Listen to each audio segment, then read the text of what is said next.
Okay, so the lobby is up, just waiting for launch here. We should be good to go.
Hype indeed. I will see if they launched. I think they have. Excuse the snuffling. A little bit of a runny nose today.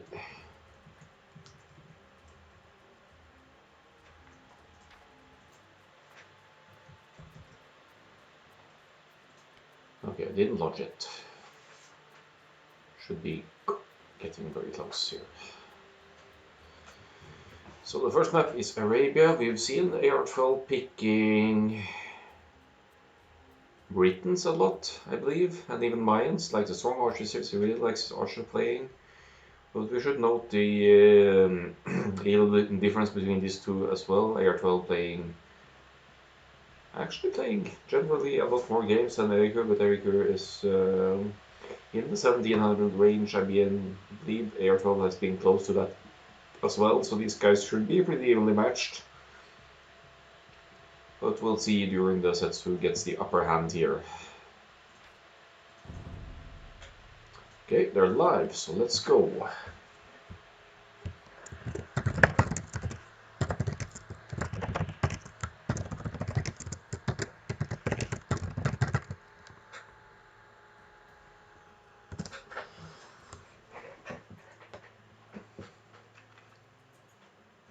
So we see Vikings versus Chinese here. I'm surprised, of course, strong civs, both of them. Chinese starting with +3 villagers. That could give AR12 a nice head start if he can keep his production of villagers and everything going here. But Erikur with the Vikings, if he has a nice wallable map, he could also get a massive boom going and take the equal lead later on. So let's see here.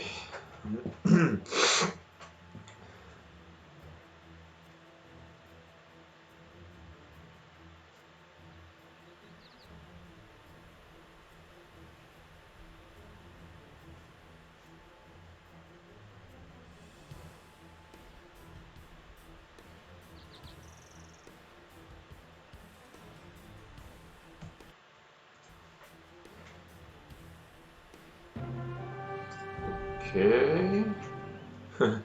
Do we start off with a disconnect here, or what happened? I think we'll probably need to wait for a restart here.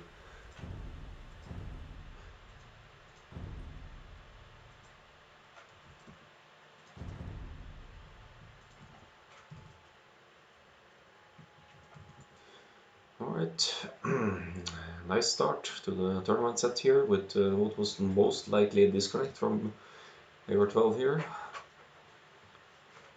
And just hop onto the Discord and see if I can see anything. Let's see. Yep, it was a disconnect from AR12. Not the perfect start, I'll admit.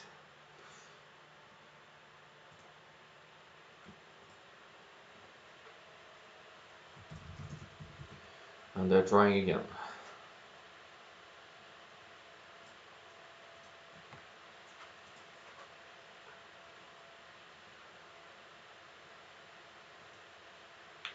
Okay, I think they're live, so let's see here. If this is the right one. Yeah, 1 minute spec delay, always nice to have some spec delay in case you're worried about some kind of spectator cheating. Very common for tournaments, although we didn't set it as a requirement for Desert Cup, I think.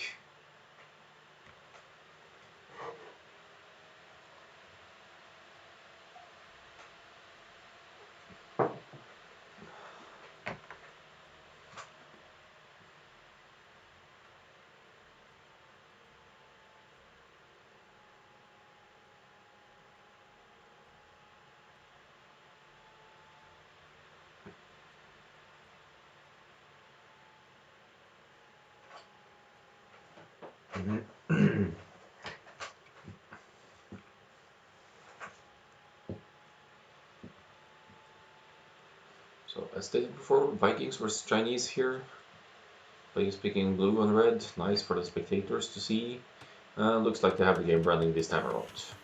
So Chinese obviously starting with the 3 extra villagers. AR12 dropping 1 house and going straight to sheep. He'll probably place 7 villagers on food to begin with, just to get the food eco going here. Seems to have a decent map. A bit unfortunate with the gold outside there, but should be fairly easy to wall around here. Securing main gold, main stone. Even as a back stone here, so if he gets tower rushed, he should be able to defend nicely with some counter towers. It's so far in the back, it's just unobtainable for his enemy if he gets some walls up here. Could even wall in the hunt on the sides here. Yeah, nice map for AR12, I'd say. This Erikur is a forward, main gold, but sections also decent distance to wall here. And yeah, a bit larger gaps for Erikur to sides, but they could use the most proximate woodlands here and then delay the back walling until later on. Unfortunately, it's 2 golds here though. That has to be left out for the early walls, I think. And as Vikings, you might want to be a bit on the defensive side to exploit the massive boom they can get from Feudal Age onwards. So, and there's a rule against laming in this tournament. You're allowed to lame sheep, so if AR12 for some reason is forward here with the scout and sees this sheep, I could snag it, but boar laming is out of the question. Deer laming could be done as well, so if a drush gets here early, you could kill off the deer. That's been done in the Serengeti game once. Very early Lithuanian drush killing basically all of the huntables, so definitely an option. So AR12 keeping the villager lead, of course he has loom as well, that's the first thing you do as Chinese. But is missing 2 sheep here, so they might struggle a bit in the food department here. It's bringing in the boar. Nah, I should think he's fine. I'm going to be idle a little bit here, but then once the boar is in, he could force drop and he should be able to still have villagers going here.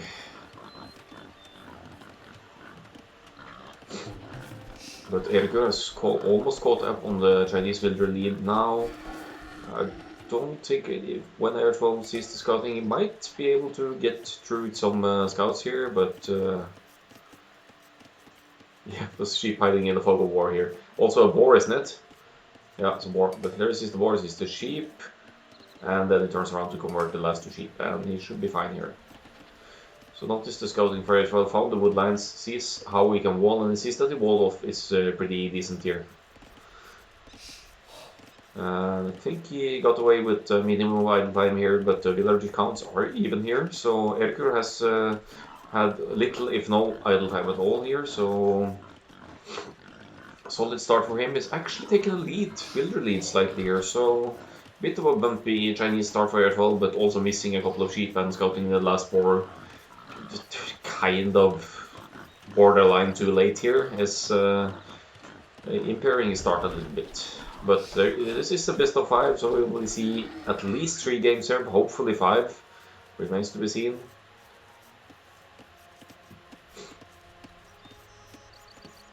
Second board is in, there's 4 on wood, so it is suggesting, of course, not necessarily scouts here for AR12. Scouts are kind of walls, hard counter scouts, and that's what we'll be seeing here, unless Erikur chooses to play it open, something I think he won't.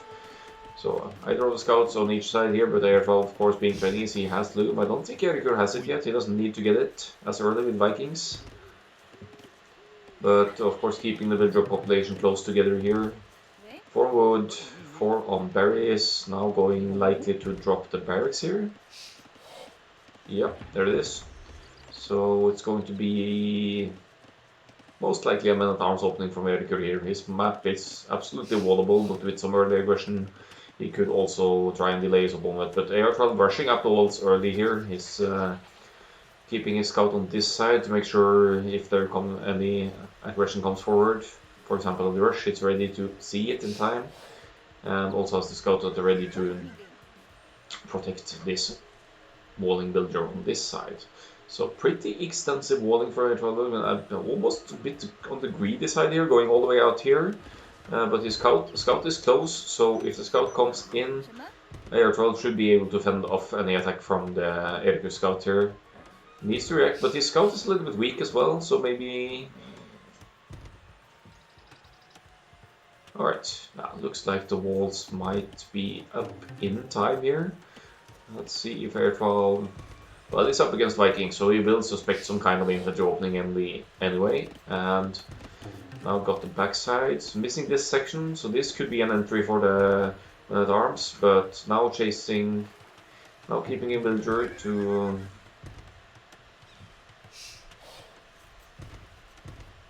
There's a small opening. Okay, Erikur Scouts is here just on standby, not really reacting here. And if AR12 gets attacked here, he goes for the hit, and he will send his Vinder in as well if needed to take him out. So the militia is forward here. Actually, there's an opening where? You meant this side, probably?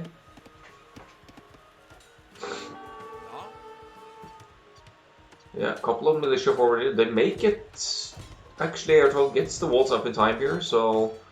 Nice... Yeah, this gap here, that's right. It's weird that Erikur doesn't exploit that opportunity. He probably assumes this is wall already. Huh. No, okay, so he's pulling away. Still an opening here. So AR12 needs to react to this as well.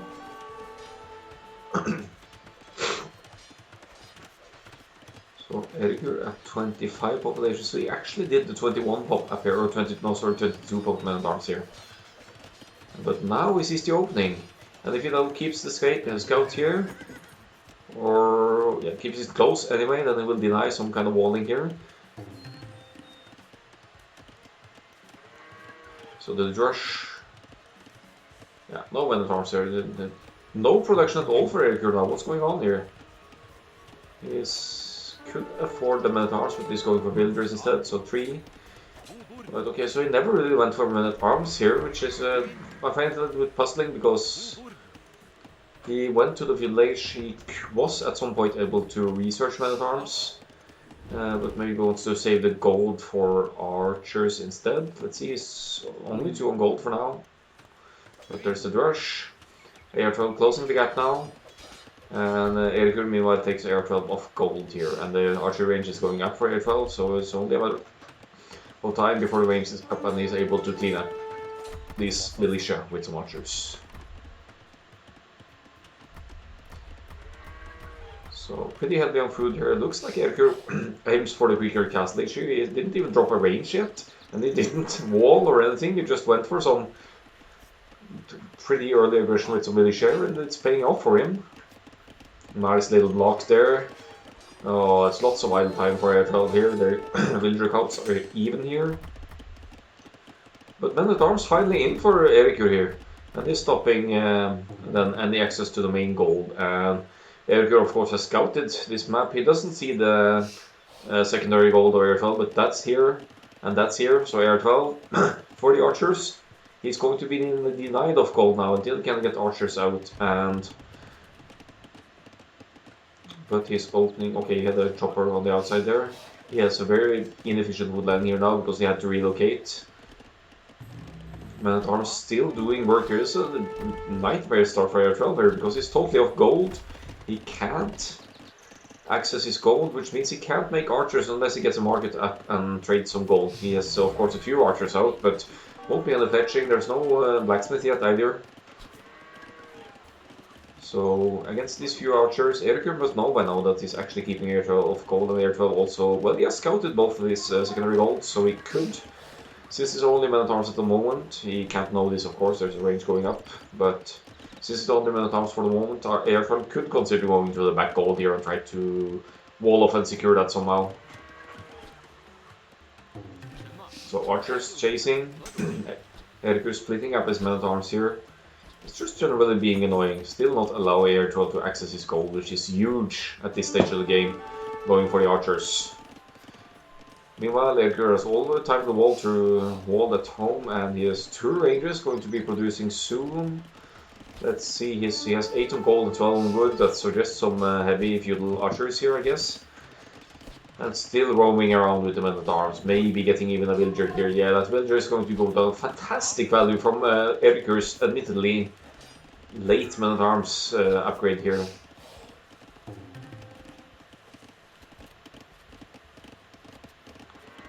Erikur close to actually clicking to the castle age here. This is great display of Erikur in the early on here. He's ready to produce military, and look how close the players are as well. This is Erikur's Rangers, this is AR12's wall.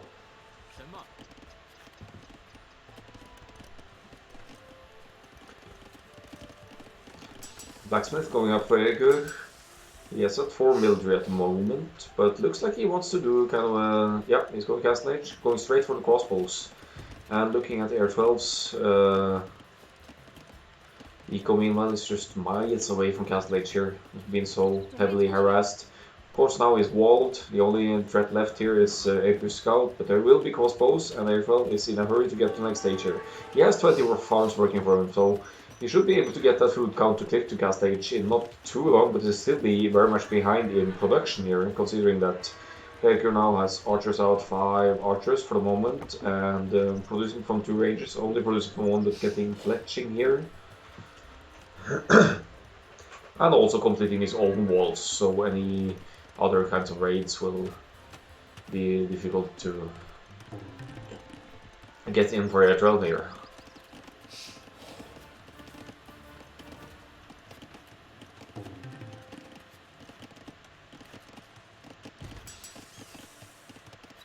AR12 now dropping the blacksmith. He may be... okay, he has a few archers going forward, so now he's the one harassing Erikur's goal, getting some scouting intel as well. Then again, Erikur has the numbers, it's 9 military to 2 at the moment. And Erikur also with fletching something AR12 is taking right now, but doesn't quite have.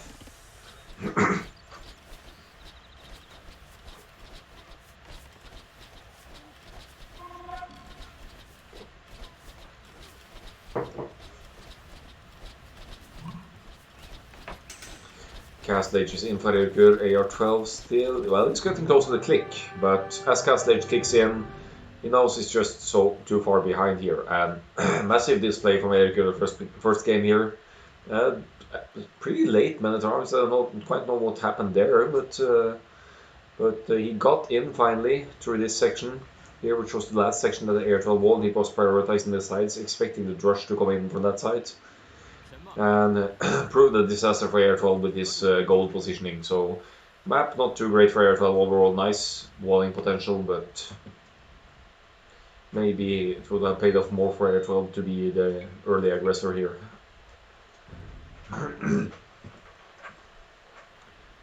So ends the score 2020, 1772 for 2KD. Not a massive amount of kills here, but look at the army count as well. GG. And 11-4 army.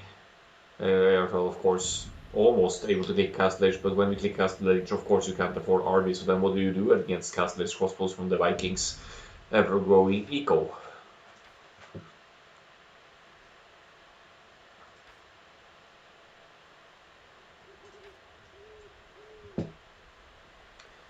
This means we will be moving on to AR12's home map, which in many cases has been Desert Void. So let's see if we see that one now. I'll just update the score here.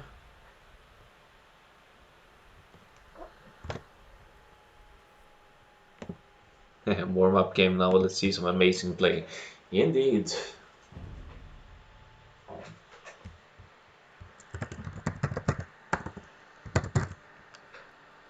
Oh, there we go. Oh, come on. There we go. So this is Void and Sahara for AR12. I'm heavily suspecting Desert Void here since it's been his go-to map for a home map during the initial stages.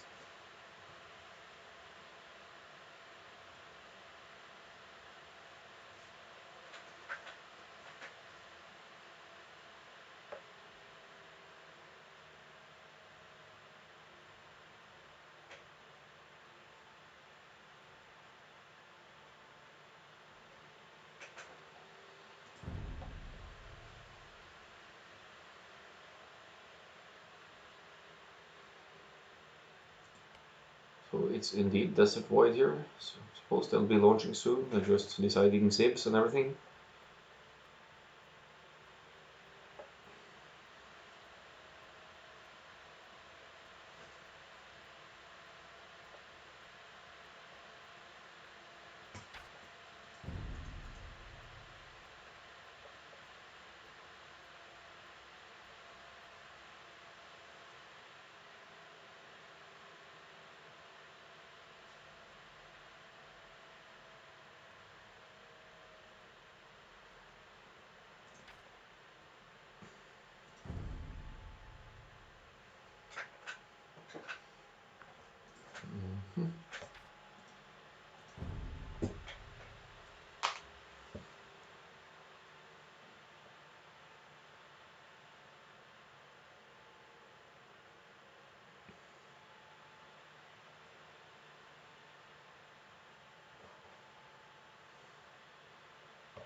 So probably thinking about the civs and everything here, and should be launching soon enough. So AR12's go-to civ for Desert Void has been Britain's, so I'm curious to see how Erikur reacts to that, if he goes for one of the meso civs maybe to kind of counter a Britain's pick there. It's Desert Void, you had a very... let's see, I could pull up the maps while we're waiting here. There it is. I guess most of the viewers have seen this, but this is Desert Void. This is a multiplayer map, but since it's two-player, just think about it as this section here. You spawn in one side each, and all of your resources, gold, wood, are within your distance of your starting TC. So it's a map where you could force an early GG if you breach the lines and get in first. There are a few neutral stones to the sides which we'll see upon launch of the game. But generally speaking, all of the resources are around your starting location.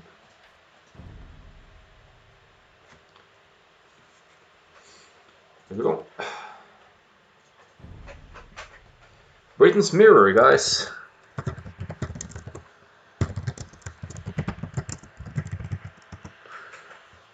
So interesting.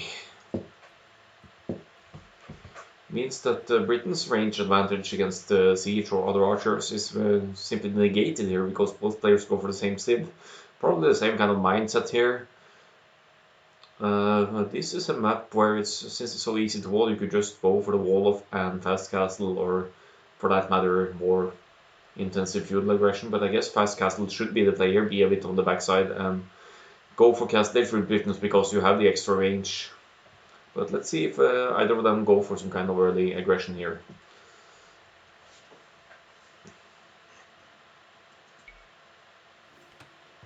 So as mentioned, starting spot. Oh, awful generation for Erikur here on this side. He actually has only 4 woodlands. Big woodlands could be an advantage, but then again, it's a huge section to wall here, and the main gold to the side here is going to take some creative walling to secure for archer production. These side golds are both outside. So not ideal here. AR12 on the other hand, he has 5 woodlands. Nice gap to wall behind here. Could also wall towards the golds and woodlands on this side. And generally speaking, a much easier wall off for AR12 here. So I'm sure he's happy to see this map gen, and unless Erikur calls the re, which I doubt he will in the second game being up 1-0, then we'll maybe see some creative map play to deny golds here. Actually, if AR12 scouts this side, he might opt for some early aggression after all, even on a defensive map like this.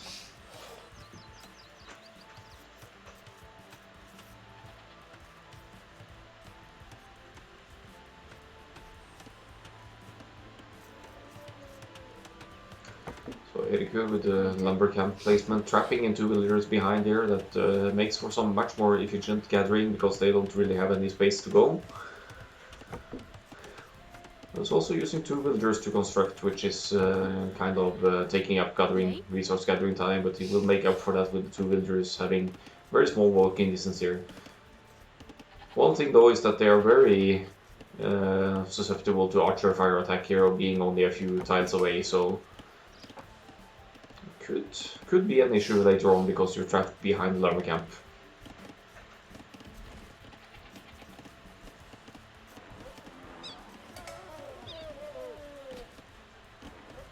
Players gathering the resources. Looks like Erikur, no, he's not going for the pulling the deer just yet, but they should be easily lured from this side here. Bringing in the first elephant, something both players have done here, and they should be very much even in the early stages of the game here.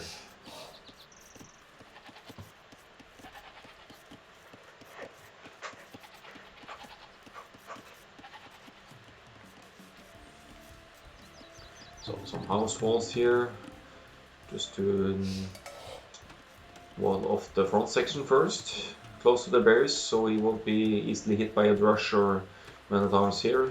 And even snacks a sheep on the Erikur side. That's also one thing with this map. You know that your opponent will always spawn in the exact opposite direction, so it's a kind of a mirrored map spawn this desert void. So runs away with 1 sheep, not that biggie, but for Britons, still kind of arguably quite huge because you gather sheep a lot more quickly. So that's 100 more food for AR12 to take and 100 less for Erikur here. But still, he's pushing the deer, so it shouldn't affect his uptime in any significant manner here.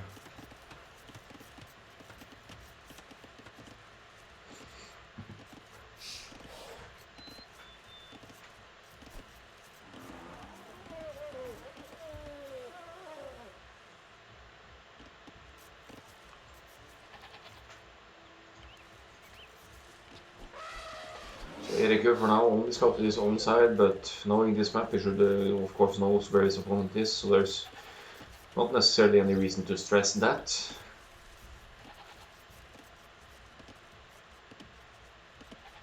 AR12 now going to the far side to wall off this section here. So he's denying entry here, then he will wall off here, and it should be... He could have even opted for a wall against the edge here. That's probably going to come later on, actually.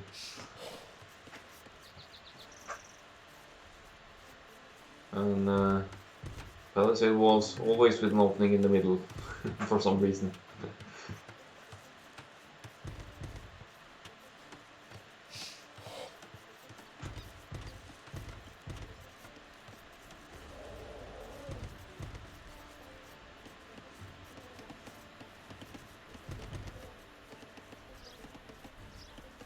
Erikur still pushing the deer here. AR12 committing to the walling. He has an idle here somewhere. Yeah, that's on that side. I'm guessing this will be his next section to go for walls. There we go. And then there's only the back by his woodline, which I'm sure is aware of being open. Yes, he scouted that.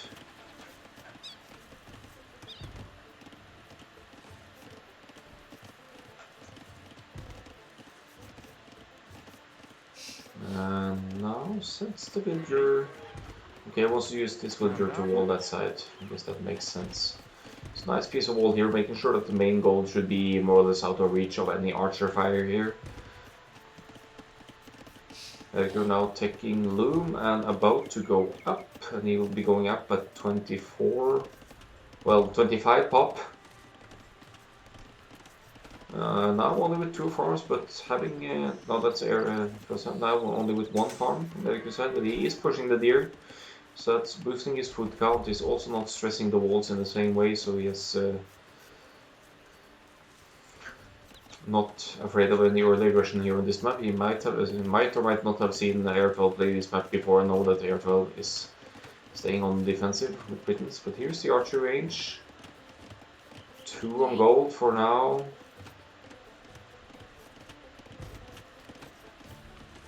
Could be going straight for a few larchers here maybe.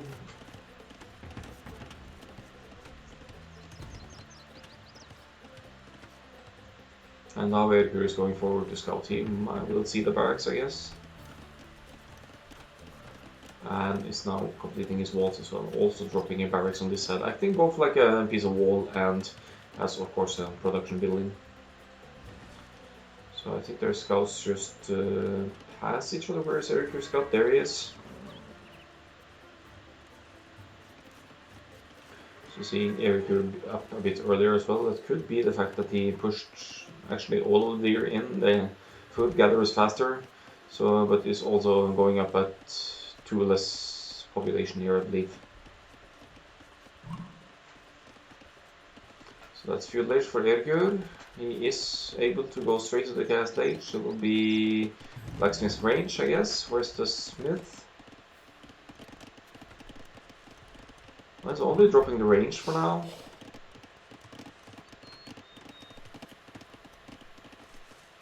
AR12 with range as well. Also not stressing the second building here. But he's a bit short on food. He has a couple of hundred food less. But yeah, there it is. It's the blacksmith range. I will be going probably straight to the castle age here. And Erikur now dropping the blacksmith down there. Yeah, fully walled. And up to the castle age. Something AR12 will be very soon as well. Yeah, only a 6% difference here, absolutely a negligible difference here.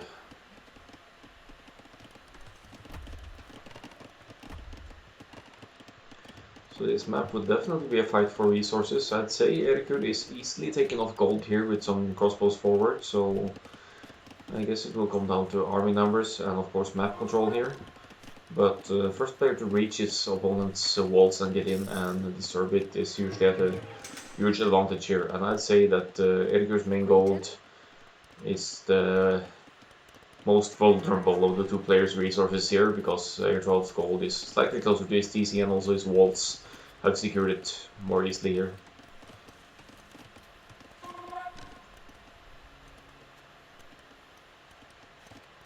So you see AR12 getting the eco upgrades and Erikur getting the army upgrades, dropping the second rate, something AR12 is probably also going to do soon enough,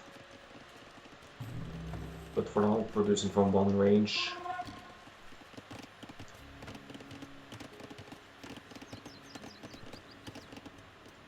Note that the stone placements are pretty random on this map. There's one patch here pretty close to AR12, another one close to Erikur, and a couple of ones on the other side. It's only 700 piles of stone in each pile, so that's a total of maximum 4 castles worth of stone. Usually don't see players prioritizing stone on this map. Ready. So castle age is in for both players. Erikur's with a few archers out already, trying to snipe AR12 scouter. AR12 getting some valuable intel here, and nice move of Erikur to simply drop the first TC right on his main gold to secure his main gold for the archer offensive here. And meanwhile going forward with 6 archers here. Getting the crossbow upgrade as well. We see AR12 dropping the town center as well. In this case right next to the walls, and probably be removing those. But we have archers out with the +2, you get the extra range for free for Britons, so there's no Bodkin arrow yet, most likely it's just a Castle Age extra range playing in here, 5+2. Could argue that one downside with Britons on this map is that you're very dependent on mining the extra stone to get the castle up for Yeoman, the last tech that gives plus 1 foot archer range.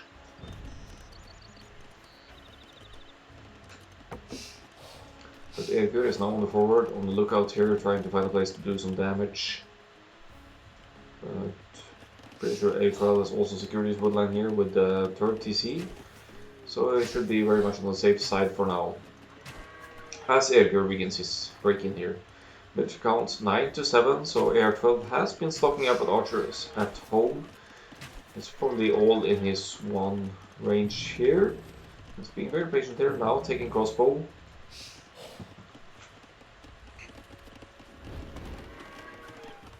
And dropping 4 more farms going. Yeah, they're both going for the boom approach here, dropping to 3 TCs each, but AR12 with a bit of a head start to the boom here, even though being later to the gas stage. So this could be army numbers playing in here, the production that Erikur has slightly more military here. He's found a breaking point, he will break through the palisade down here, but AR12 of course will be ready with archers from his one range at home now, putting up a gate as well to have easier access, not walling off the backside here. Nice preemptive walling here to make sure the crossbows don't take the way around and snipe some farmers here. And now coming from behind here with his own crossbows, he has the numbers. It's 8 to 6 here. Should be winning this battle now, 7 to 6. I mean, but there's a scout as well, should be an issue. So there's going to be a micro battle here. Nice pickoffs for AR12, 3 picks off, 4, 5, 6. Very, very nice cleanup there. And the KD is 6 to 3 for AR12 now. I also picks up Erikur's scout here. So nice move there. Hiding his archery range kind of from Erikur, so Erikur might, worst case, have suspected that AR12 wasn't producing any armor at all and just booming, which is certainly not the case here.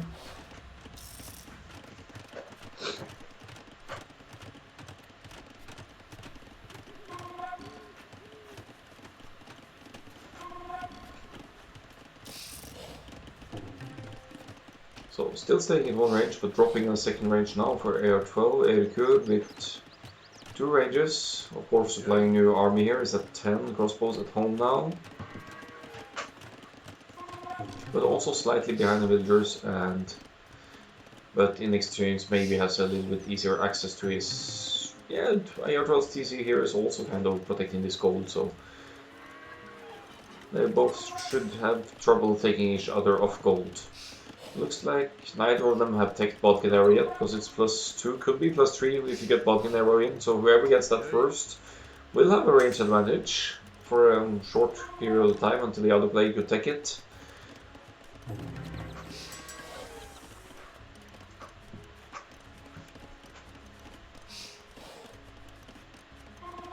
But kind of passive from both players here now, just stocking up on numbers, both producing out for both ranges, getting the eco upgrades.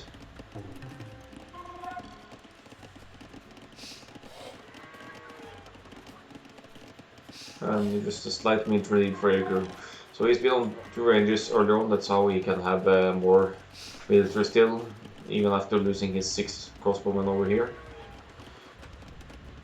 And AR12 with some households behind you, just to make sure that's not an easy entry point. But now Erikur is taking Bodkin Arrow, and that's something AR12 doesn't have yet. So if it comes down to a fight before AR12 gets Bodkin Arrow in, that's a range advantage that Erikur could exploit here with his 19 crossbows against probably roughly the same numbers, 19 against 18, 19 against 20 here of AR12 with more army numbers, but with less range. Less range, less attack actually. So the woodline here should be snipeable with a could pick off a few archers here, Erikur.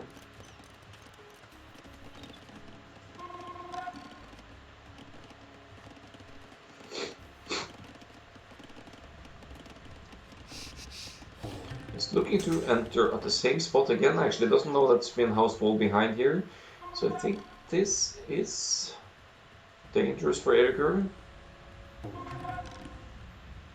Yeah, he turns back once he sees the houses, so he's fine. AR12 now dropping a market, maybe floating too much of some resources. Actually, his eco is floating a lot more resources here. He still hasn't text Botkin either. He's going for the early imp Arbalest power spike here. That could be actually. It looks like AR12 is idling a bit to save up for imp. Yeah, I'd say sniping some villagers here and sniping some villagers here for Erikur could be very nice. Especially here where there isn't any TC close. But look at AR12 now, going for the Imperial Age. So he will be slightly behind the military numbers, but he will also have the Arbalest range and attack and everything advantage. And Erikur is still pretty far away from the Imperial Age kick, so this could be huge for AR12 here. With Imperial Age now getting ballistics, now getting botkin, not taking any chances until he can get to imp. So this should be very, very exciting. Ballistics for Erikur as well. Might be suspecting something is up here. He could have seen the score shift here as AR12 clicked up, so he might be suspecting some Imperial Age here. But Erikur, monks? Well, could be an effort to get to Imperial Age earlier himself here, getting the market up to trade some resources, worst case to get the quicker imp, but he will have numbers. Of course he will have more crossbows, he'll have, well actually but just slightly more here. But then we have AR12 with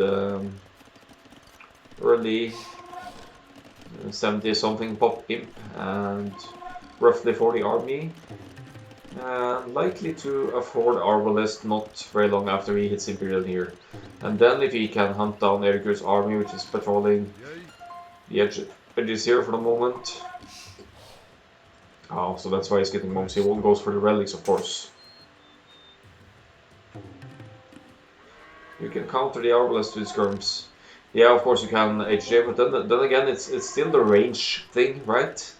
So if you have a mass of 40 crossbows, surely you could you would need a significant mass of skirms to counter that, and it's still only 2 range production for Erikur here.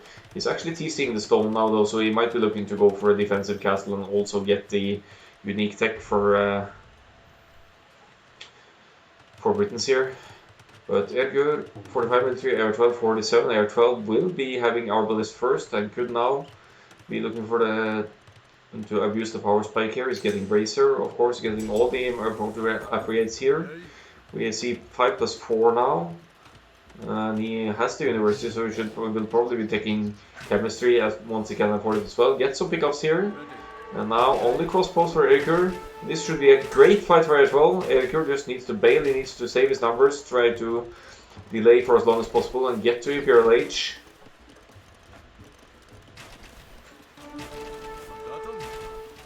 But we see 5+5 for AR12 against 5+3 crossbows here, so it's a disaster for Erikur, losing so many numbers here, because archers are kind of slow to produce as well. He'll need to drop for more ranges now to get his numbers back to AR12's numbers, but in exchange he should have a stronger eco behind it. And this, yeah, 2 workshops. Are there mangonels inside? Are mangonels inside both AR12? Careful, careful. There are flags on these workshops. You can outsnipe them, but not when you're so close as this. This could be... Okay, why isn't Erikur utilizing his mangonels now? He has 2 mangonels. He could get some juicy hits on this Arbalest here right now. He could take out a lot of Arbalest here. Is he going to wait for Onager, or... Well, he's getting Bracer and chemistry himself now, but he missed a huge opportunity here with his Arbalest just standing here right next to the siege workshops with mangonels inside. AR12 now dropping a forward siege workshop so close to Erikur's. And now of course pull his Arbalest away so he could snipe any mangonels coming out here.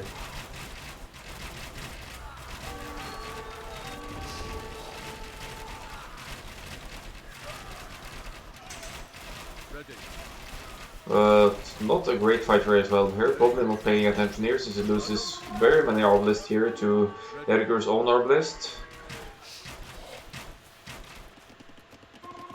Spread his archers out nicely here. But it's not doing any. I mean, it's taking out numbers from Erikur, granted. It's 41 to 30 military here now. But Erikur has added more ranges. Has AR12 done the same? Is still producing from his 2 ranges at home. Has 4 siege workshop, but not producing from it. What's the eco situation like? Yeah, adding some more siege now. Researching cap rams, so it's going straight for some rams to soak arrow fire and maybe take out some production here.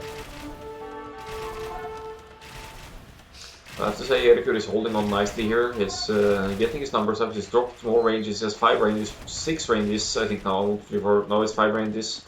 Producing is sticking with Arbalest, now pulling out his mangonels as well. They won't really do much against Arbalest, but if he can get to Onager at some point, could make a difference here.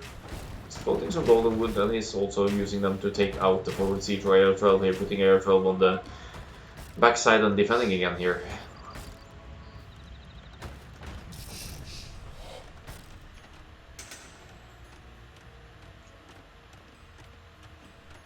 But AR12 still has the military lead here. He's preserved his numbers nicely. It's KD is 49 to 43.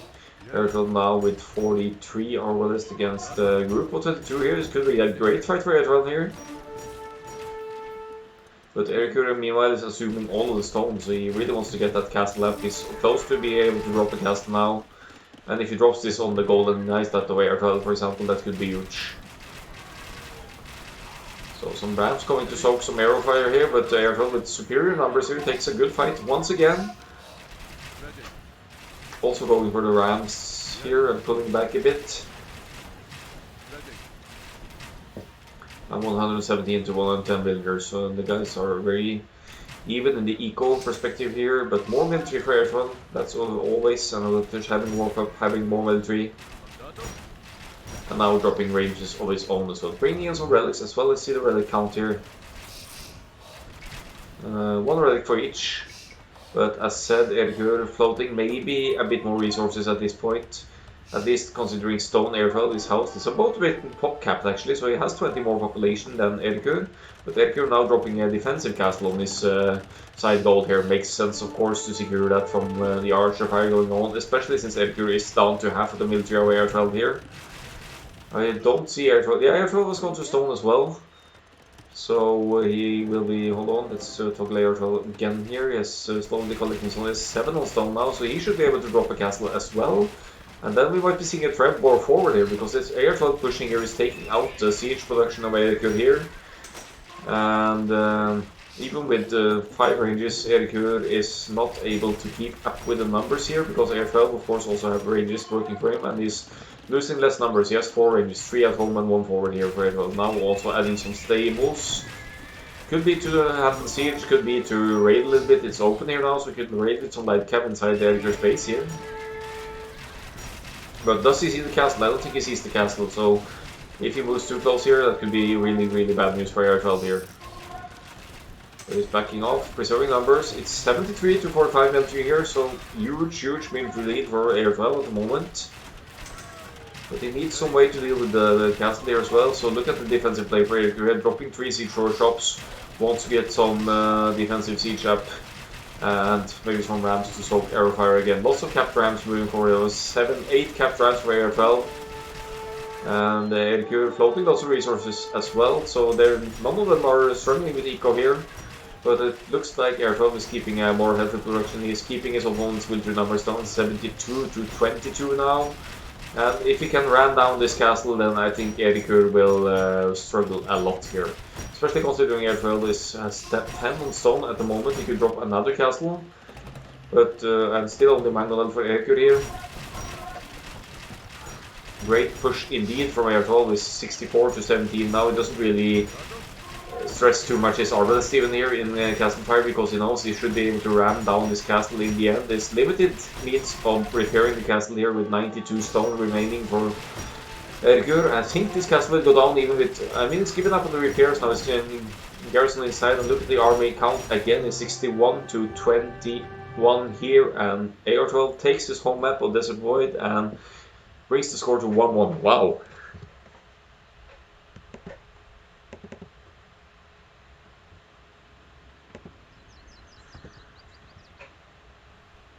GG indeed.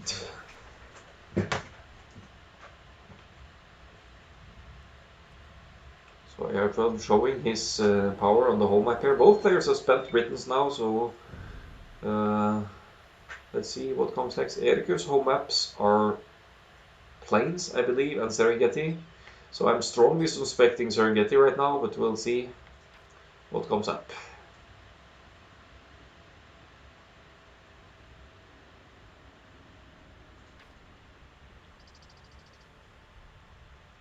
So look at the uptimes here. Pretty similar AR12 with the earlier imp with a few less villagers going up, but he used that power spike to his advantage and took the game home. Even got 4 relics in the end here, AR12, so did gain probably an equal lead in the end because of his push and mined just enough stone to drop the castle, but also fantastic defense from Erikur up until the breaking point. If we look at the army count, so yeah, we see AR12 with mostly the army, pretty evenly army up until imp, where AR12 supplied more army forward and had a lead and probably took out some of his enemies as well, and in the end here we see this power spike military count here very much larger for AR12.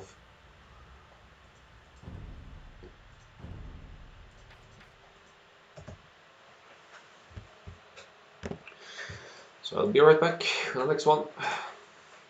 Just need to do a very quick break.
Right, so let's go here. Next map is Plains.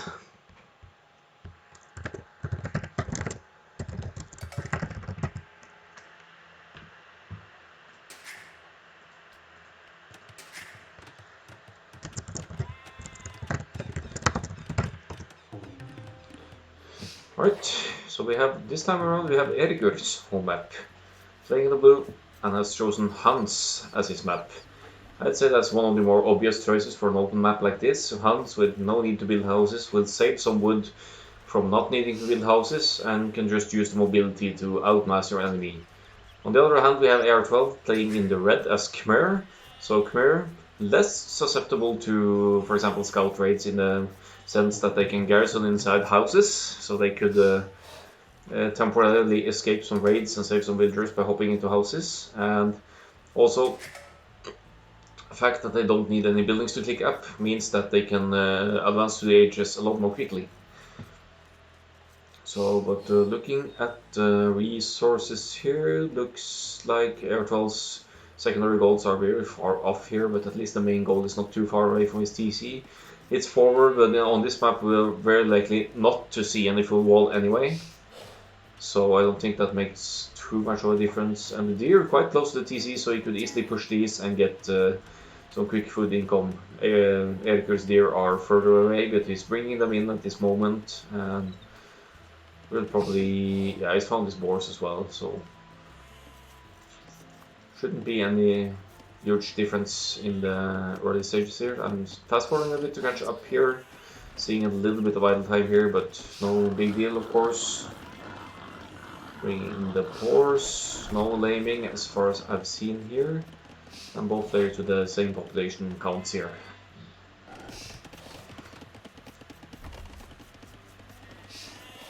Map is looking okay, yeah. Plains should be very open with the bigger woodlands further away, so in the end we'll be fighting for resources somehow. But we see both players opting for the closer woodlands first, even though there are small woodlands, maybe a couple of thousand wood at best. It's closer to your home base and you can secure them. So 3 on wood for Erikur. Also 3 for AR12. Could be that both are going for scouts opening here. But AR12 actually going for the larger woodline early on here. So that could be significant if Erikur doesn't scout that. But he has already, so if he sees some drop trees here or something, then we could be seeing could be very dangerous for raids down here. But for now, smart to secure one of the usual woodlands for more continuous wood access here for the Khmer player. See Erikur scouts forward again. They're both going to the field age. AR12 will be first. But population in exchange for that is 1 less for AR12, so that will have a say on the economy of the players.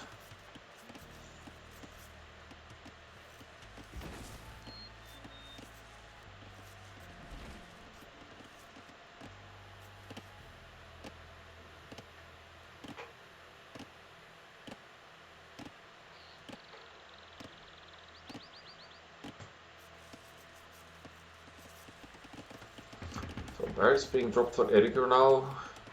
No surprise he's going for the scouts here. He's floating quite a bit of food. AR12 probably the same plan here, 11 on food, 8 on wood. However, he didn't drop a barracks yet, but then again he doesn't need to drop a barracks because it's Khmer. So he's milling the deer instead, so he wants that extra food there and probably will be dropping the stables right next to the mill, also kind of acting like a wall here up against the woodline.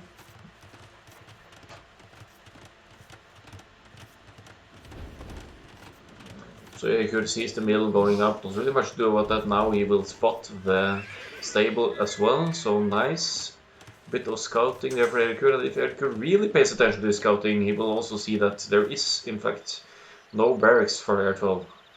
He knows of course that Khmer don't need a barracks to get the stables out, but without the barracks you can produce spears and it makes it inevitably more difficult to defend against scouts. Erikur dropping the stable, already has a spear out. So let's see how many scouts will be committed to here.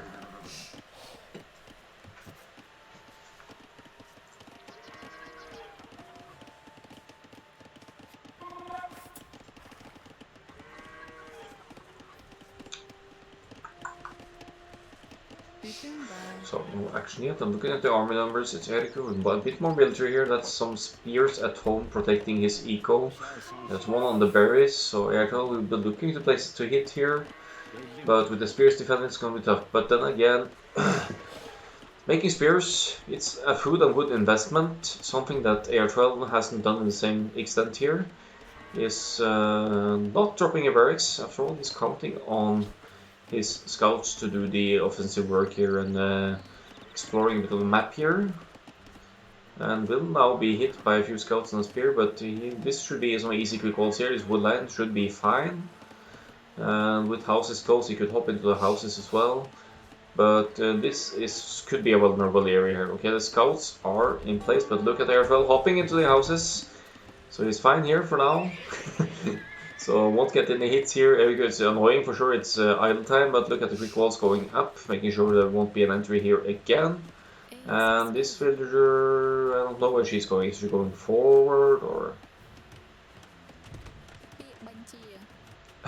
She's taking the long way around, wants to get some extra workout while bringing in the wood here. So, but we have some attacks on the other side here as well.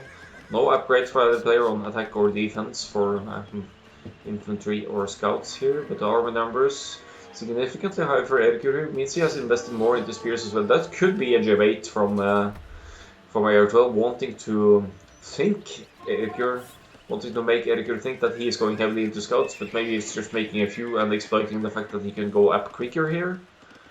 Looking at the ecos, it's more resources in the bank for AR12. Could make farms forever here. But he also has 4 scouts on the field. They won't really do much other than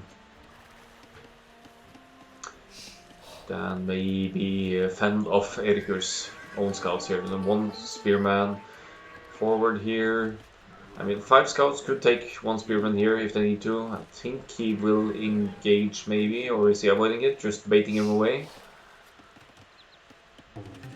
So still it's 10 military for Erikur, 5 for AR12, but look at all of the force for Erikur. He never needs to worry about houses, so he will have lots of extra wood in the bank. He has, this will bring in a lot of food shortly. It's 21 on food for now. AR12 also dropping farms, of course, mirror farms. Could be placed anywhere, but he is only at 13 farms, but he is on gold. So once he has the food count to go up and he spent less food, all things considered, since he hasn't been making spears, could still be seeing AR12 going first to the Castle Age here. And now scouts versus scouts here, none of them have the upgrades. None of them have a blacksmith either, maybe. Yeah, blacksmith for Erikur. That could be huge if he gets the attack upgrade now for his scouts.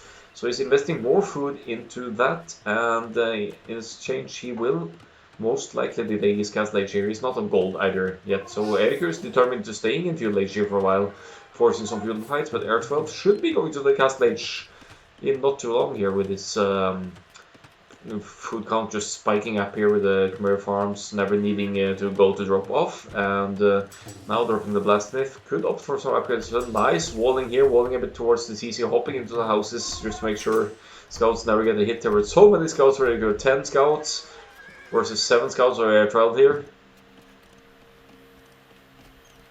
Could get a hit. This villager might go down though. Yeah, she is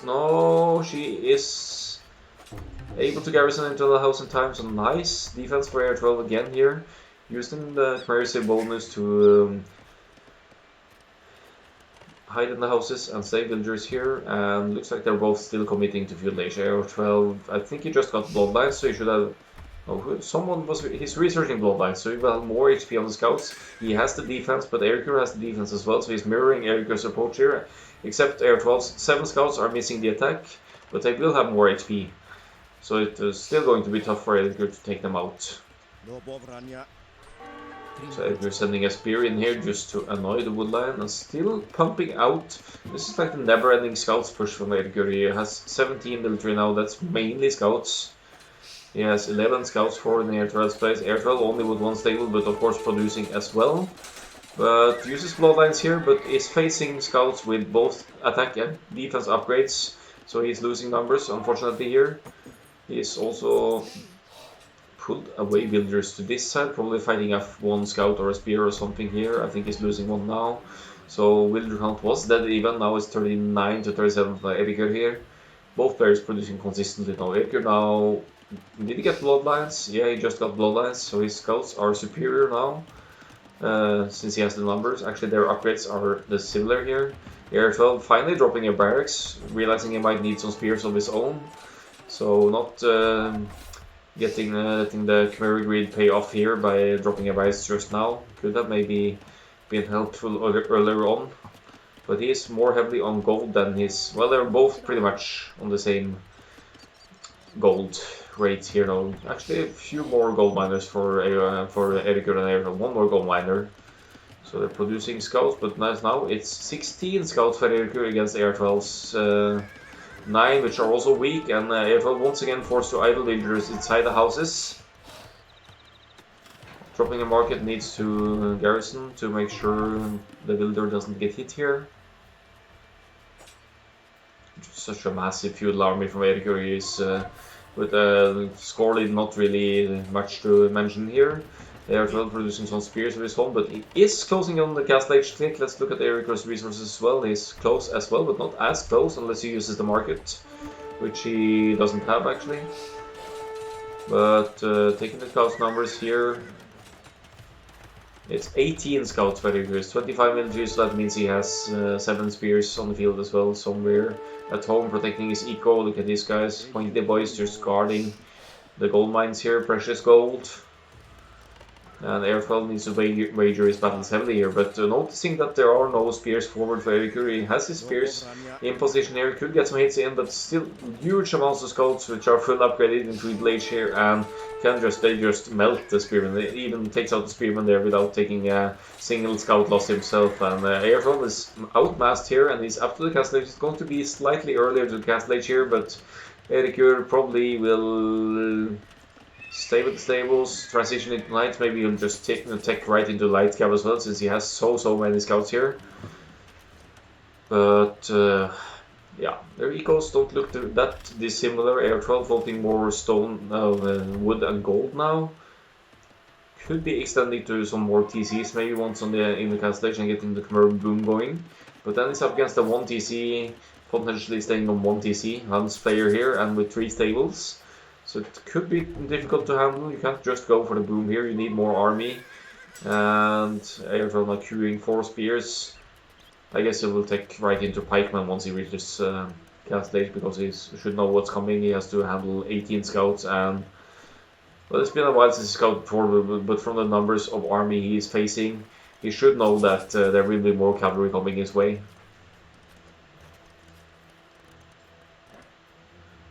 So it looks like Erikur is committing to the scout line and should easily be able to afford upgrades here. Maybe go straight for the armor and the light cav upgrade. With AR12 is first to the castle age. He's taking light cav himself. So with the light cap tech in, he could take some decent fight against these many weak scouts and his spears here. If you can get the numbers down in time, that could be huge, but also with the mobility, it's just so easy for Erikur to just run away here and dodge the fights. But there will be some spears here as well. And husbandry coming for Erikur, so he will have even more speed. And pikes out of position for AR12. Makes sense to have them on this side as well once the reinforcements come in, but knights are in production for AR12 now.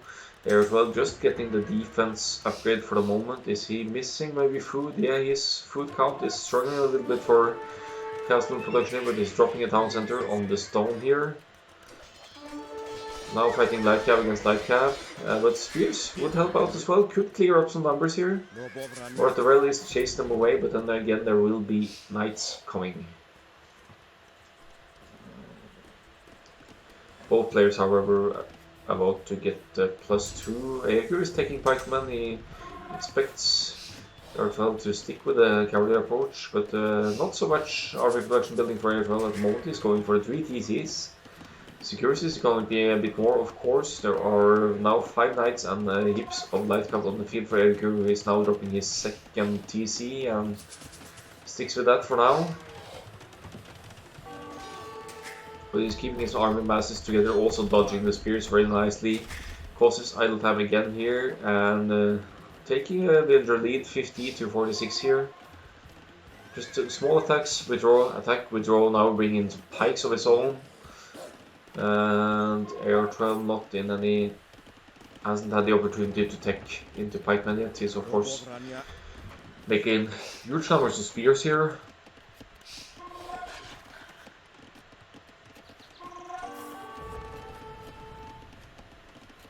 Looks like he wants to lure the pikeman in towards the TC garrison and just remove the pikeman threat here. Meanwhile, he's forward with his light cab, but losing numbers here to pikes and knights, and the military count is 33 to 17 here.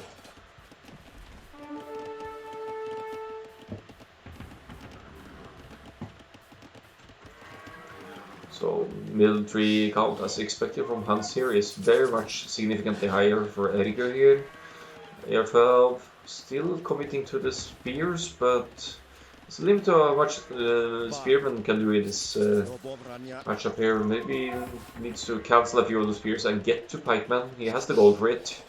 So just take into pikeman and be ready for the wave of knights that is coming here.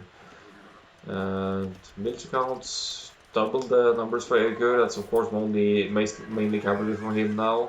Few spears at home, but AR12 with spearman finally taking pikeman here. For his now 17 spears. So as long as Erikur doesn't have a counter to the spears, AR12 should be able to defend here. Good sniper few farms here for the... not hitting them. It's just running straight towards the eco, trying to look for stray villagers here, which is not too easy against Khmer, but he gets the kill here. He has knights with +1 and +2 armor here now, and the pikes again out of position for AR12. Need to chase.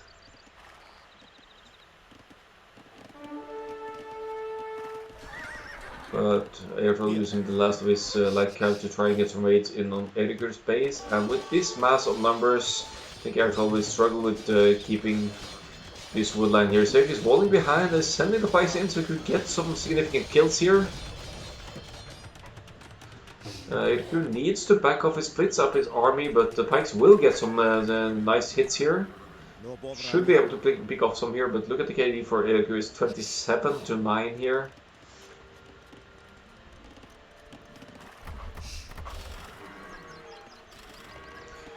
And I like how Erikur is splitting up his army here on. Massive lead, that could be military numbers speaking, maybe a little bit of scouting as well. No, maybe not. AR12 actually has more scouting. Their village counts are as good as mirrored here, but look at the population now. There's just so much more military for Erikur, who is still on 2 TCs, but now preferring switch to probably cavalry archers then, to have the mobility and to snipe pikes, maybe, and get even more raids in on the appropriate sides. AR12 dropping in barracks as well. His food count is spiking up heavily here though, so he could be the first one to Imperial in this game as well, because Erikur is investing so heavily into army here. But he's mining stone, so he could drop a castle soon enough, then could secure maybe these neutral resources here.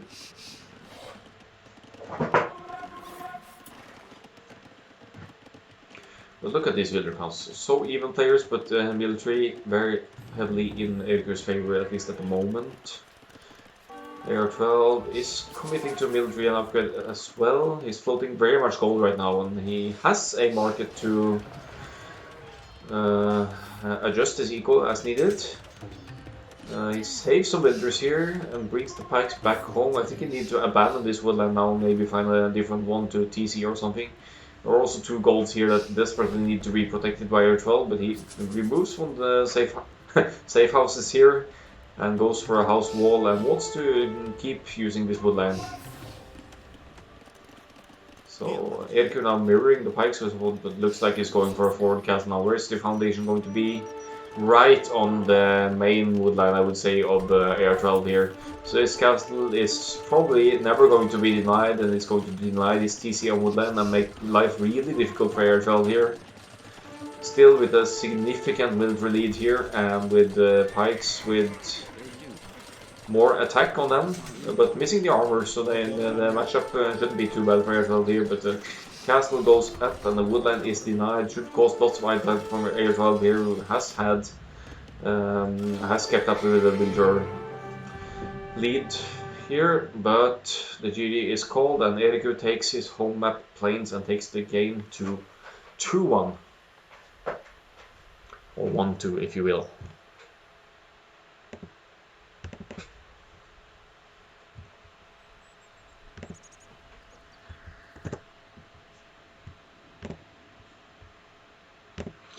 So let's browse through the stats here. They might have launched the next game already, because I did fast forward a little bit on this one. It means we'll be seeing AR12's home map again, and we'll be going to Sahara for that one.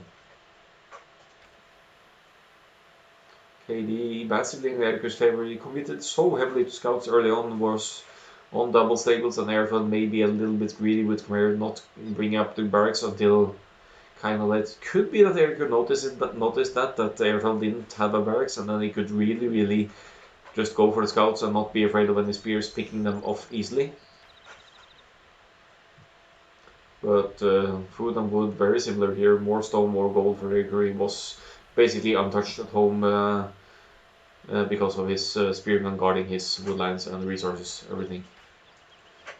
At times also so close here. Both players going for the same play, going for the scouts. AR12 a little bit earlier, but Erikur earlier out with the upgrades for his massive scouts, and he even always, as hunts can do, he always kept the army lead, kept more numbers, and took the game to dictated the pace of the game, I would say. Village counts, look at this as well, they're just simply mirrored here. Even AR12 being on 3 TCs, but being annoyed the whole time on his woodline, on his TCs, finding the castle drop here, and yeah, just not any option to extend enough. You could see from the army table here as well that Erikur basically had the army lead all along, and that's never good news when you're trying to defend against it.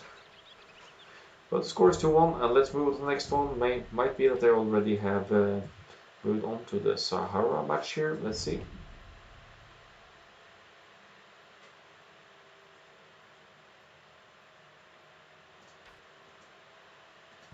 Great series so far indeed, and we will have another one straight after with Tiger versus JoBi here. So yeah, the lobby is up, they haven't launched yet.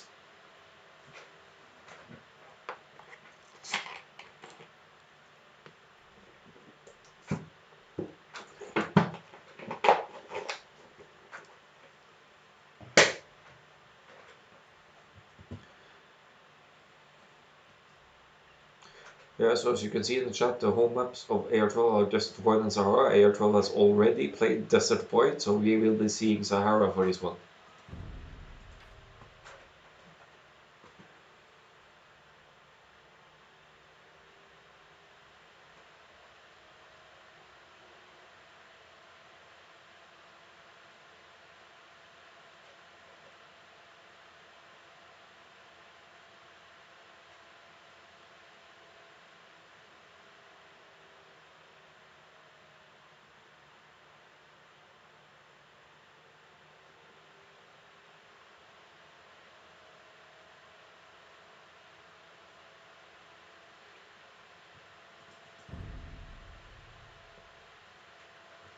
So I'm just gonna keep refreshing here. They might have agreed on a little break as well between the sets, because it can be exhausting to play these micro-intensive games, but both players are in the lobby. Guess they will be launching soon for AR12's home map.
Alright, so it's up in spectating, and let's just launch and get to the next one here. So we have Sahara and we have Aztecs versus Vietnamese here. Interesting. So I'd say both seems prone to go to archers, but Aztecs maybe one of the better means of countering Vietnamese, I guess. At least in this game mode.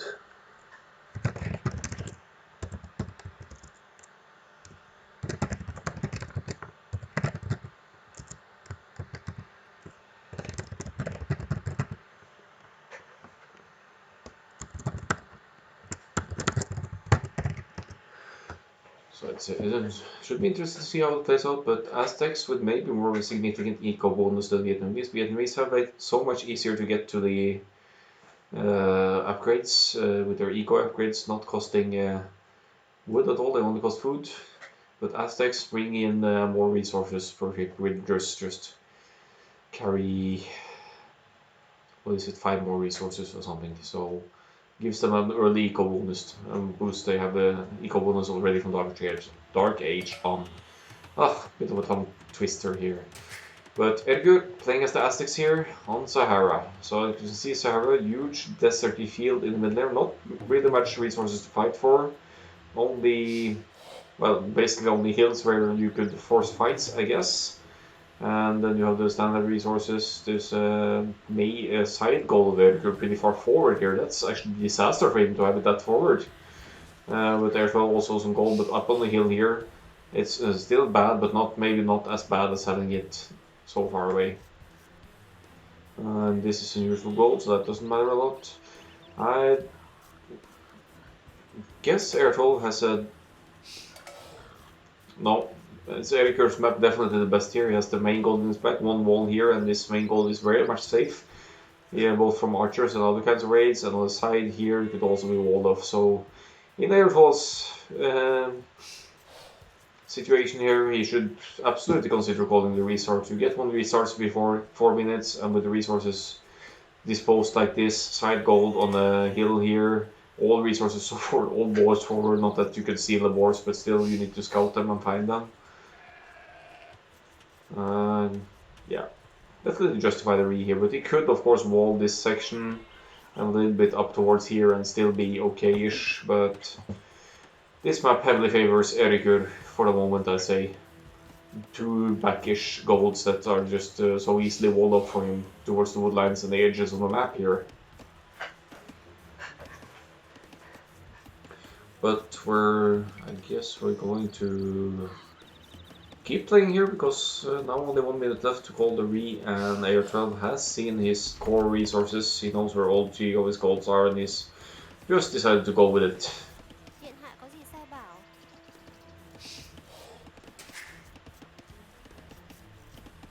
A little bit of violence here, going for the furthest boar first.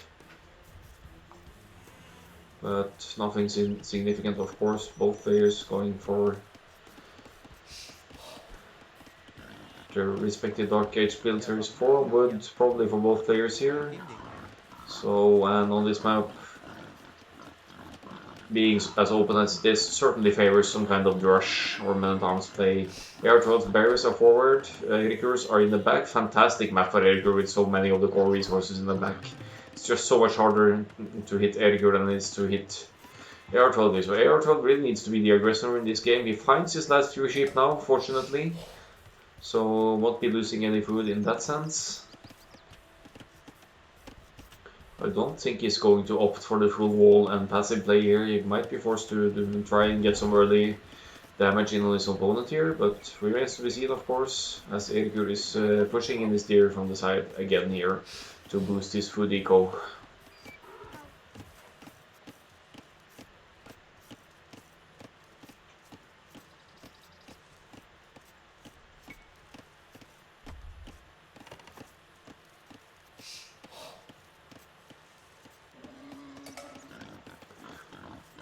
So no players with no significant walling here, just that Erikur has a builder here. Yeah, dropping a house, just beginning the walling on this full section here.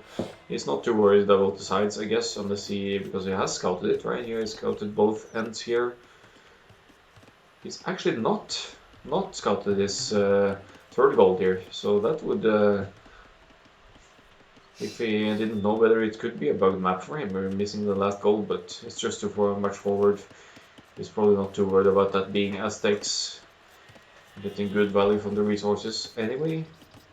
But here's the barracks being brought by AR12. He is at 19 pop. Could suggest men-at-arms build, I guess, but he hasn't really taken any gold either. And barracks, of course, up for Erikur here.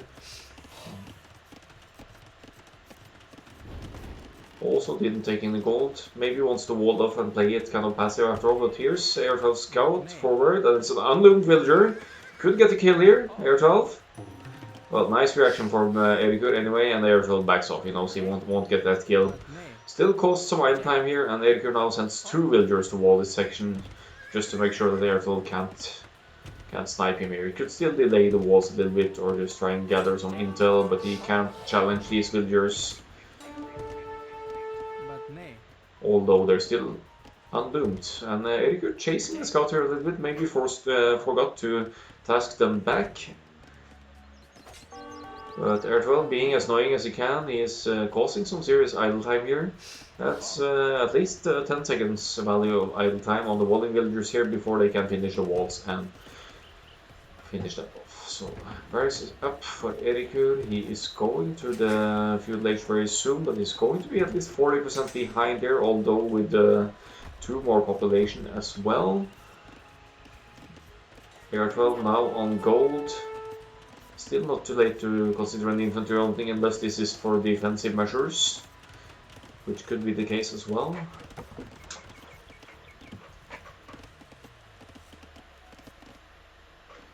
Also AR12 on the scouting business on the opposite side here. Looking for an opening, sees it's not walled here yet. We'll see this walling builder as well, but she's loomed, so she would win the fight against the scout. And some very extensive walling for AR12 here, but I think he will get those up in time. And if the Rush or the arms come in, doesn't look like it actually, because Erikur still hasn't begun producing anything here.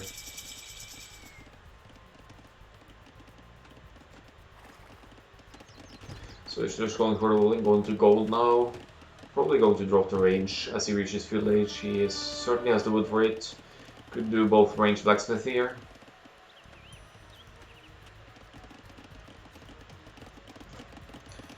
And he's dropping the stragglers like crazy here. There's a double lumber camp on one side, but they're not really in the threatened by archer fire here, so Erikur should be okay here. Dropping the range now. Walling off on this side, he should be full walled pretty soon here, so... But AR12 is also finishing up his walls here, using one range as a sort of a wall here as well, and now dropping the blacksmith. Unfortunately, his walling villager will go down here to the Eagle Scout, so that's one villager down for AR12. That's huge at this point in the game, it's 24 to 23, so they're pretty even in villagers overall, but Erikur now with the small lead here as AR12 sends villager forward again, wants to finish off this. But AR12 picks off the Eagle Scout Erikur, that's also huge value, means Erikur will be limited in terms of manipulation here, but he's dropping his second range, AR12 only on one range again, but Vietnamese being the archer countering archer sibs. Why Erikur don't take fight? Yeah, good question. There's a double range blacksmith for Erikur now. AR12 sees this, will he react to that by dropping another range of his own immediately, or is he going to stick with this one range here? This could actually be Palisade, Chop Through and Lame Through to go in here. Yeah, finishing up the walls here. AR12 secured a huge section of his map. Now he has secured 2 of his gold. His third gold and secondary stone is out here, but he should be fine. He's secured lots of resources for now. Erikur behind the score, that's scouting as well, of course. But producing at least out of one range here, getting wheelbarrow. Probably opting for a faster castle here as he gets the eco running.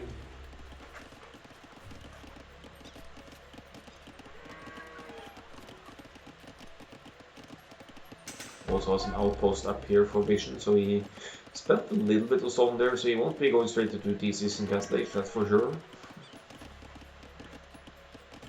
But the archers are in production, no upgrades for now. He's probably waiting with the upgrades until he has more significant numbers. AR12 will now see that this is most likely impassable here. And significant army count for Erikur already with 6 archers out, but AR12 with more villager actually, only with this one range here, is taking wheelbarrow as well. And dropping a new lumber camp. As a native Aztec, I need to say that Erikur is going for the wrong set. Well, myself, there aren't any there aren't any feudal age monks, you know, so we can't really do anything yet. Connor, why are you banning HDA? Don't abuse your moderation and moderator powers here. So militaries count even now for 2 players. Erikur going forward with 6 archers. And +1, he has the fletching. I need to look in the tech tree for... Yeah, fletching of course in for AR12 as well. But he has some skirms in the mix here, so he has 4 skirms, 2 archers. So, and he's also double palisade, making it tougher for Erikur to break through here. AR12 really wants to play this safely and get his eco and army running. Is only going for one range here. Should be able to get Castle Age, maybe if not first, then at least at roughly the same time as Erikur here. But taking the hill here, he should get some nice pickups here now.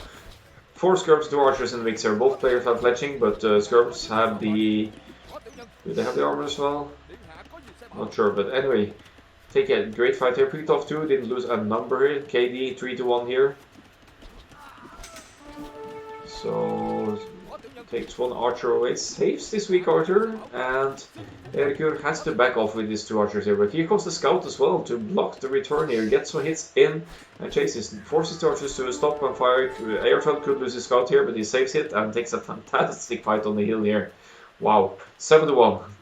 That's some serious micro skills there and awareness to bring the scout back just in time. But Erikur first to the castle age. He's already preparing the... Okay, could be just for scouting there, but he's pretty heavy on gold and food here, so could be preparing his eagle switch already here, Erikur. But for now only with... Yeah, 2 barracks. Could be going straight for the eagles here. Makes sense against Vietnamese. They are the archer countering archers here. But then again, he needs to break through and make some serious damage on the AR12 on the other side here, so... Looking forward to seeing how Erikur is going to play this further on. It's 1700 score for him now, AR12 at 2100, and they're both up to the castle age here.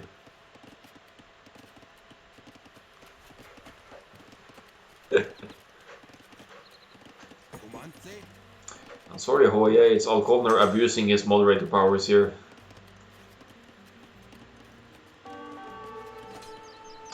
Yeah, myself, the archer range, just a trick. Mind games here, now with 2 barracks and producing Eagle Scouts, soon to be Eagle Warriors, I'm sure. Castle Age in for Erikur is already got 3 eagles, maybe 4 out. Goes for the Eagle Warriors straight away. There's some serious mind games going on here. Starting up with a few archers and then just taking into eagles very early. I don't think you necessarily see Eagle Warriors come to play that early as often, except if you're going straight for the Eagle Scout Rush, of course, on your enemy. But AR12 still full wall. His stone palisade walls won't keep the Eagle Warriors out, but could certainly deal with this heap of few late archers and even crossbow. Come to that.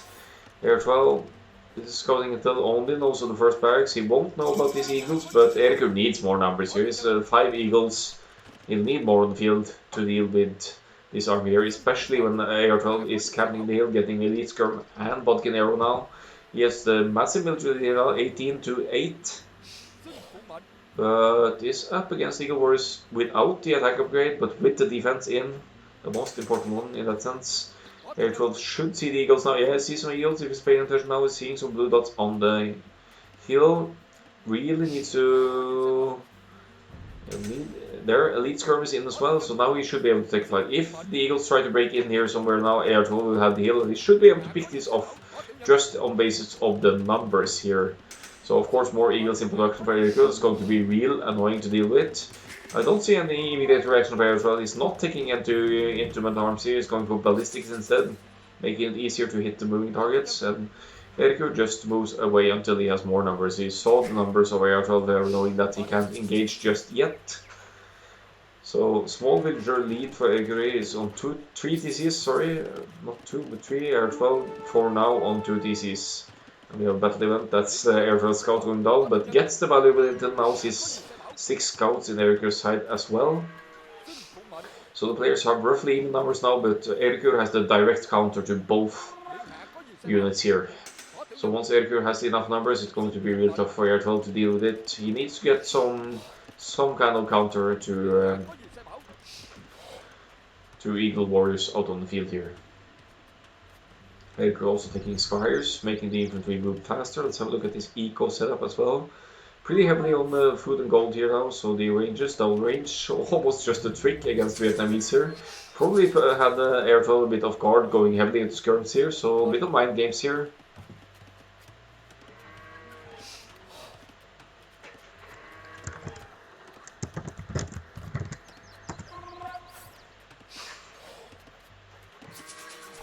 So Eagle Warriors on the field now, getting the palisades. The farm is blocking quick walls here for AR12, so this could be very dangerous here. Oh, some nice repairs going in just in time here, and the crossbows and skirmishers doing work here. They're weakening one Eagle Warrior over here, but that's also a distraction. Nice play from Erikur there, just keeping the army busy here. He needs more numbers, still needs more numbers. He needs also maybe more attack. 23 to 19 now. Yeah, that wall was fantastic. 4 villagers to repair the palisade and he kept it up. They couldn't break in. But look now at the numbers here. 6, 7, 8 plus 11. That's 19 Eagle Warriors and producing out of 3 barracks consistently here for Erikur. How does AR12 deal with this? It's dropping a monastery now.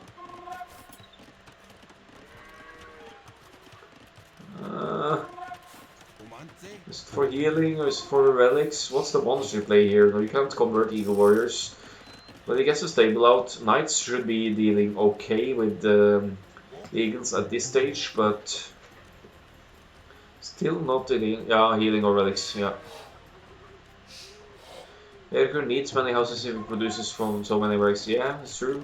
But he's keeping, he's not really getting top capped here and he's found a breaking point and no villagers near here to quick all. They will break in here and this will be just a huge pain in the ass for AR12 to deal with here. Oh, he will break through. He will break through. So, no immediate reaction for AR12 here. He is bringing some coins, bringing the army over, okay. There's still a significant number of eagles to deal with here. Erikur is true now. That's 19 eagles on the field. And looking at the eco setup, no barracks still for AR12 here, so he doesn't have, but he's walling this side. He is pulling the villagers inside here, and he gets idle a lot here now, but now brings the crossbows over. That's okay-ish to deal with Eagle Warriors, I guess, but still going to be tough here to fight off this raid here. Erikur pulling off again, he gets some kills and then just pulls back, just being annoying here, causing idle time, but Imperial Age coming in for AR12 here. And Erikur with the food and gold investment should be far away from taking up. At least he's missing a lot of food here. But he is on his 3 soon to be 4 TC boom here with Aztecs, and he is floating more villagers than AR12 does, so he should be following suit soon. And going for the stone here once for the defensive castle on, yeah, something here. But he's open on the side here now. Could leave AR12 with an option to raid as well. And now dropping a forward monastery. So this is an eagle and monk push or what? Myself, you're happy now? There's a forward monastery. And siege. So Aztec monk and siege push here maybe for us.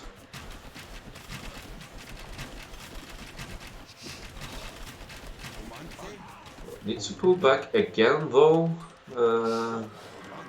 28 eagles on the field now, should be able to deal with crossbows, but I don't think he suspects AR12 to be up at this point of the game. So probably monks for knights, yeah.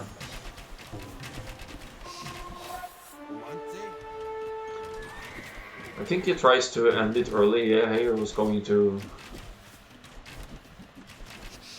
But AR12 using the choke point nicely here. It's not letting the eagles in and he's weakening them on the way as well. But now there are the monks out on the field for Erikur to, well, convert knights or to heal up eagles here. Oh, Mangonel is out. This could be dangerous for AR12. He could get a huge hit in here now. He can't sit in the choke point anymore. Yeah, look at the stone count as well. Could be even coming a forward castle now unless he's dropping it at home. It's not really doing anything here, but Imp is out for AR12, or in. And, oh, poor woman, dying to catapult shot. And look at more barracks being dropped forward as well, but Imperial Age coming in for Erikur as well. Amazing play by Erikur here now, chasing in with the eagles.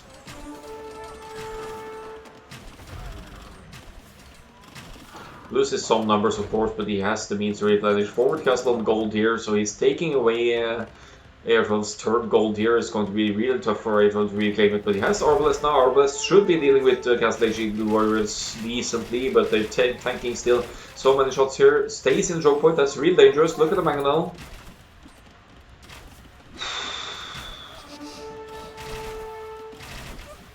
But Erikur losing numbers here is at 14 military now, AR12 at 31, and the Mangonel is pulled back again here.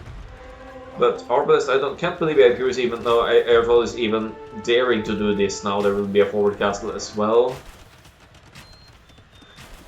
AR12 doesn't see the castle going up. Unfortunately, he might run straight into castle fire now. He must see the foundation by now and dodges. I'm gonna shot there nicely, but there's the castle.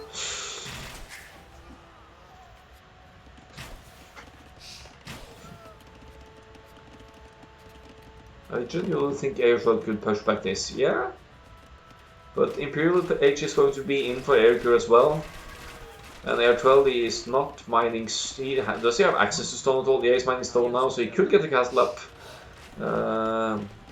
In the end, he's adding defensive siege. But I think Erikur has a really strong eco behind this as well. Could this be going into siege ram now, maybe, or something? He's getting the Imperial upgrade for his eagles now. They are still only eagle warriors, but they will be elite at some point. I suspect it's not too heavily on gold for now for the Erikur though. Is he preparing some kind of switch here?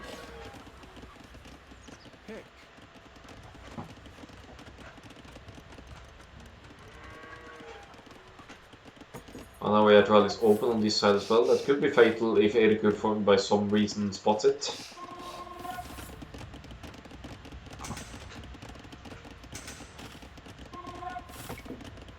One relic for AR12, so he picks the relic in his base, securing a little bit of extra gold there. And another forward castle for Erikur. This is going to be tough. The Arbalest won't be able to go in this direction at all now. And I believe AR12 will see this, but they can't really deny it because there's a castle behind denying this. Has some skirms out now. Elite skirm, but gets another castle in the face here, and it will go up, and there will be trebs for Erikur, and I guess he has something inside his castle here. Erikur actually 3 castles totally has secured his third gold as well here, so massive push from Erikur here.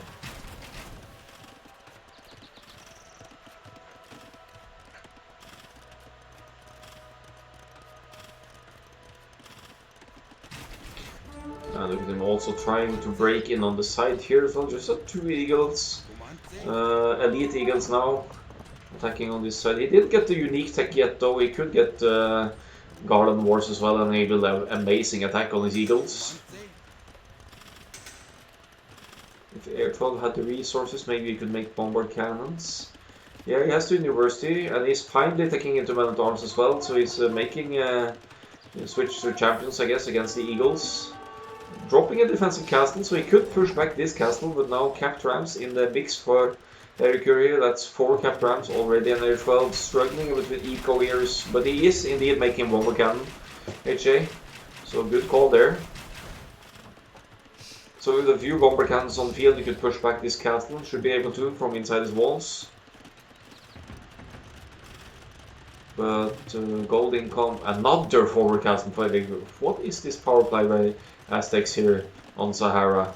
There's so much now, even getting siege ram, and he will have 3-4 siege rams on the field. AR12 preemptively stonewalling, so I like that he's really keeping the eagles out now. He's spotted the hole on the right hand side as well, so he's not letting the eagles in easily here. But now cap ram to become siege ram on the left hand side here. This is a weak spot for entry for Erikur's raids here, and he has really assumed the middle control here with 3 castles. But bomber cannon is out for AR12, is hitting with 1 for a moment, is going to bring out another one. Could also with the Arbalest hopefully snipe the rams before they can enter here. But it's being hit on multiple sides here, AR12, and the siege rams on this side.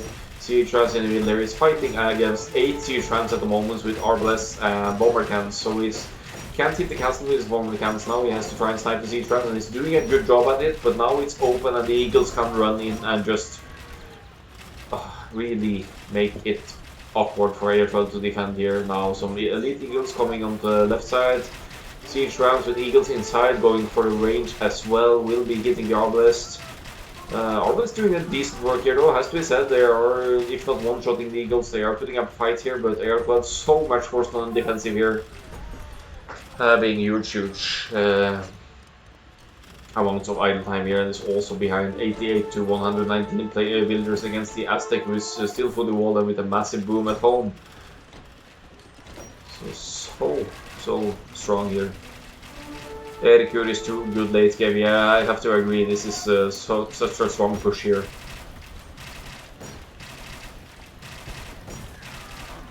And what can AR12 do against the Eagles? He is still going for overlets. I see he has put up some barracks, but he doesn't really. It just takes so long to take into the Champions line, and yeah, it's looking very tough for AR12 to get back on this. He has migrated slightly to the side here, dropping a barracks on the side as well. He could force down this castle, has some bombard cannons doing work here, but the Eagles could get a sniper if it's not paying attention, pulling the arbalest back to D10 here. So great defense for AR12, sticking in choke points and trying to focus on the Eagles, but look at this number of Eagles, how do you defend against this? This has to be GG very soon now, unfortunately. Arbalest doing work, and Eagles heavy to sustain gold and food wise, but in the end, massive strong push from Erikur here and never really touched at home, so takes home the win here. And it's going to be Erikur in the final with GG, well played by both players, and AR12 putting up a serious fight.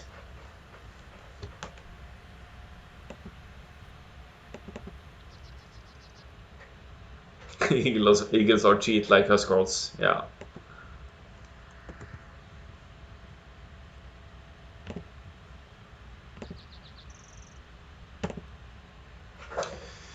So that's the end of this set. We will be having Tiger versus JoBi very soon. That's the second semi-final. Of course, we could have done a quick interview with the winner here, but I feel like the 10 minutes we have before next set that doesn't really do it justice. We'll have to save that for the finals, I guess, or something. But at least we can browse through the stats here. AR12 with the military score in the end here. KD also in the favor of AR12, so it says something about this valiant defense here. Great job. Fighting off Eagles constantly, will show some serious micro skills here and some great engagements in the early game up on the hills, but in the end it was Erikur just always on the forward, keeping his opponent on the defensive, sustaining his eco at home, having the villager lead. So the early imp in the end didn't do enough for AR12 here.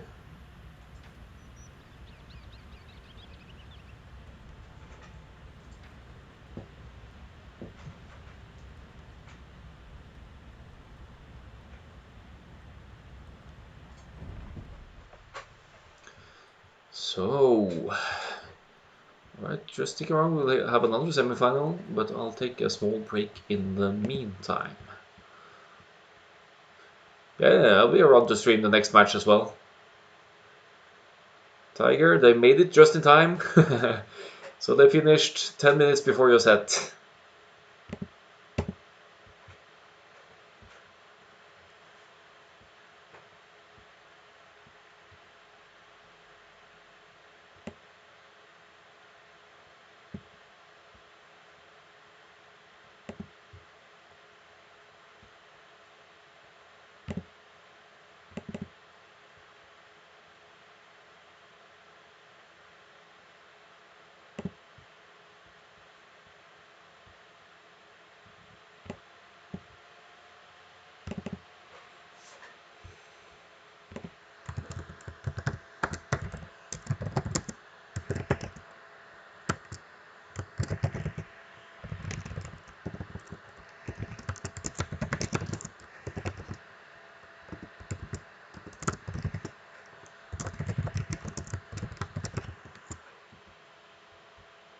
Making room soon. Okay, nice to hear.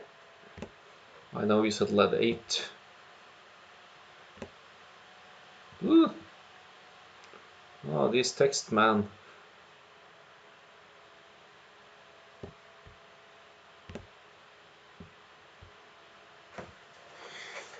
So I'll take a quick break then. Be back in a short while later.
Getting close here, guys.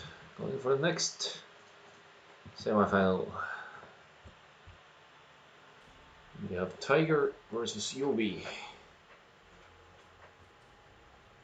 So lobby's up, the home maps have been decided. So you can write exclamation mark, home map. Vamos Tiger.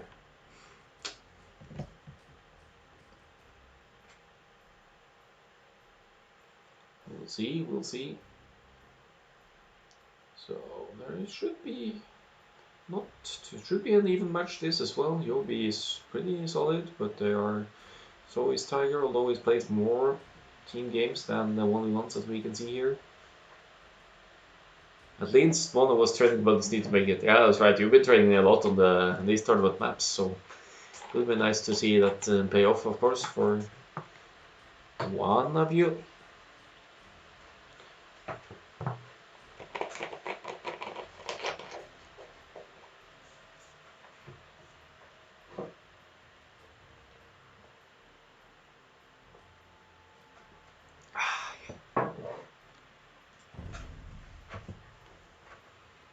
Vamos. Okay, writing me on Steam, starting on. Yes, they are starting. Here we go. Oh boy, we have Arabia as the first map as always.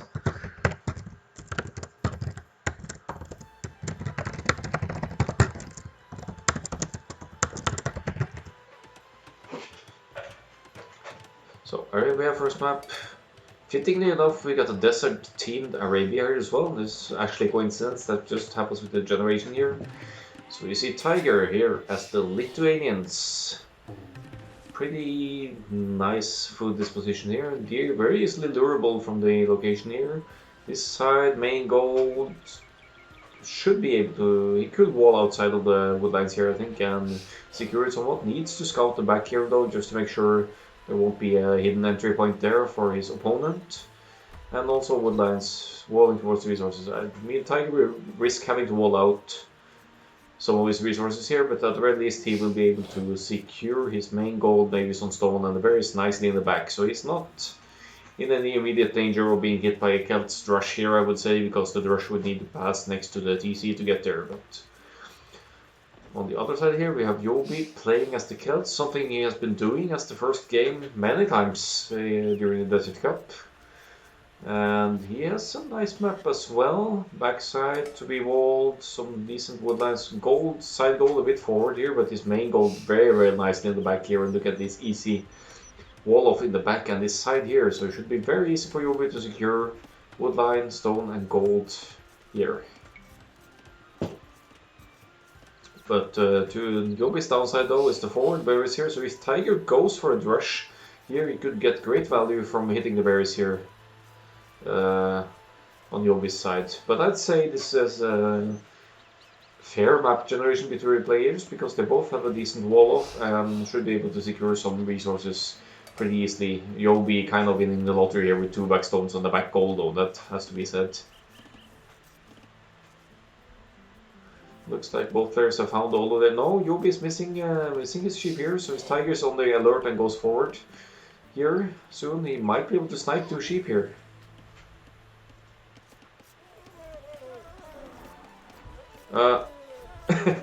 How does JoBi not see that? That's just so unlucky. I think he'll find them now. He's heading towards that direction, or are you just going forward now to find your enemy? No, waypoints going here. He's going to miss the sheep by... Oh, here we go. Come on. Oh, there we go. He got them. Well, it's at almost the 5th minute, so if Tiger had been forward here, he could have sniped some sheep so easily there, but he's, of course, banking up resources at home, setting up for a nice scout rush here, I presume, because he's really heavily on the food here. 3 on wood.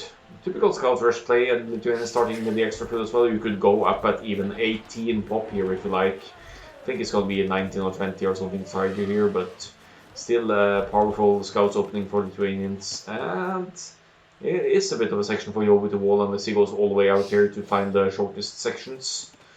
So he's starting with the right hand side, so that's not going to be enter, but this is the closest side to Tiger, so I'm wondering why JoBi hasn't gone for this side first. He sends a villager forward now, it's unloomed, and pity Tiger didn't notice that guy going forward, because that could have been a potential pick-off of a villager here. But Tiger getting an overview of JoBi's resources. Yeah, and look, careful, must be careful with no doom, and also no scout to protect the villager here. So that could have been a disaster for JoBi there if Tiger had spotted it in time. But this could be sniped as well. But JoBi brings the scout to his wall villager, and Tiger chases the scout. Now goes for the villager. Could get the kill here.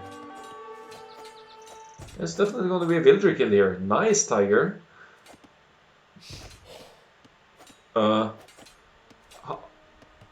that just 3 hits from the scout, not doing damage at all? I mean, I saw JoBi moving, but they still should be able to dodge that in that way. That was weird. Weird. But Tiger gets the kill. He is going up at 18 pop, actually, as I was suspecting. So it's getting real early up here, and with some luck he can get in here.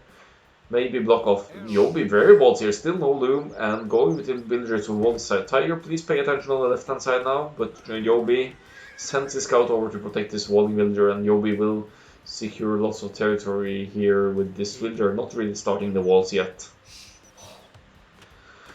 This wall is very ambitious and very greedy, but it looks like JoBi is getting away with, although he did lose one villager.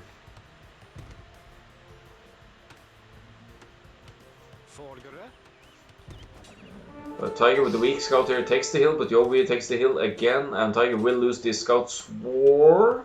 No, he gets another hit. He has the HP advantage now. Tiger created a scout's kill here.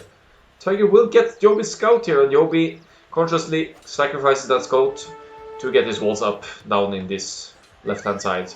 So Tiger should be seeing the walling, but should also be seeing that these walls are completely going up. Have to commend JoBi for this early walling. He's secured basically all of his resources except of his third gold here.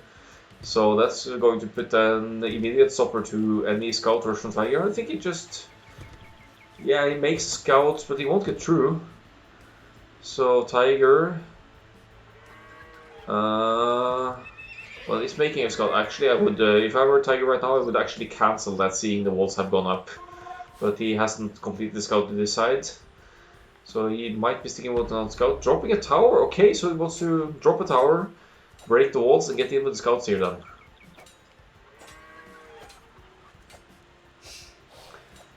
One villager tower. And why not? Because JoBi, his scout is dead, so his scout can't defend against his tower. If the tower goes up, it's going to be tougher to recall behind. Now going for the double palisade. Unfortunately, it's going to take a long time for this tower to finish. But still singular walls here near the tower. JoBi very likely cannot see the tower going up. He won't see the tower going up until it's actually up. But is going for the double walls here now. Tiger with multiple scouts here, not 3 scouts. Feudal Age for JoBi. He could counter tower, he has the back stone as well. So Tiger has spent some stone for him, but really wants to get value from his Lithuanian scouts here. And JoBi will begin this palisade wall. I don't think... okay, he will actually finish it. So that's bad news for Tiger. It's all double palisade. No, there's an opening here. So once the tower goes up, focus fire on the villager, go to attack and break in. This will force JoBi to fall further behind, but he should still have time to house or palisade wall behind here to deny any scouts forward. Should maybe try and let the villager in here to batter out the palisade so that the wall will go down even quicker. Focus, tower fire now, palisade goes up. Nice defense from JoBi here. He just doesn't want to let Tiger get in with the scouts here, and Tiger has invested into 5 scouts or 4 scouts already. Should mean he's behind in food count here. Yeah, he is. He has 1 on gold, 13 on food, 9 on woods. Probably dropping quite a few farms though, and should have a decent eco overall there at the same build count here. But JoBi was much slower with the feudal age, so I don't know who gets best out of it. JoBi should have a stronger recon. He was actually caught up in villagers since he also lost one to Tiger's Scouts fighting, but he will lose the builder here if he's not careful. So, but commits to the house walls here, knows of the range of the tower, so he won't finish the walls, but he will delay the scouts forward even more here.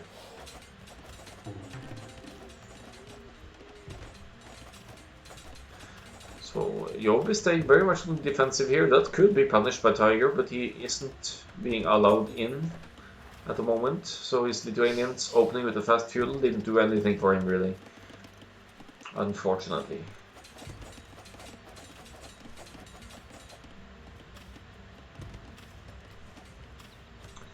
JoBi going up soon, maybe, maybe not. He's still missing quite a few farms to get the food income for Castlade, I think, so both players getting wheelbarrow at the same time actually. But JoBi with the more healthier eco, you see this resource counter. Double palisades everywhere for JoBi. He just doesn't want to let the Lithuanians player in here. And later on, if they are somewhat close to the Castlade uptimes, it shouldn't be a huge problem for JoBi to get some defensive barracks up and defend against Knights push. So Tiger will need something more than just Knights against Kells, I think. What could be said though is that Tiger at the moment he is being granted the whole map because JoBi is being forced on defensive. He's double palisading a river, is only stuck within his starting spawning point, so Tiger could easily expand once he hits the Castlade, but JoBi will probably hit the Castlade first because his food count is very close now. He has the blacksmith market. Tiger is at yeah, we're not looking at Guy, we're looking at Tiger here. He's not too far away either, missing a little bit of gold, but all things considered, with 5 scouts on the field, shouldn't be that different in the uptimes. Castlade in for JoBi means his TC will guide. Tiger going for skirms. Well, Lithuanians, they do have strong trash, but seems like a blind pick to go straight into skirms here, unless he has seen any kind of range going up from JoBi, something he hasn't.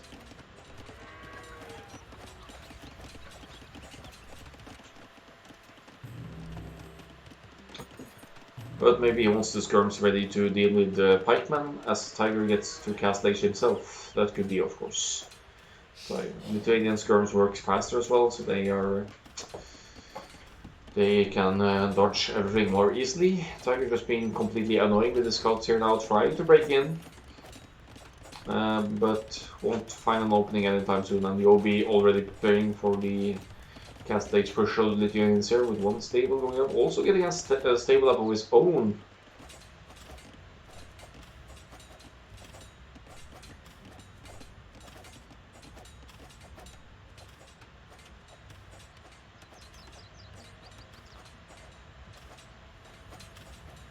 So JoBi playing it real safe here, wants to get to at least the Castlade, maybe even extend his boom and get the Imperial Age advantage as a guest here, if it's allowed to. He is almost 50% ahead to the Castlade.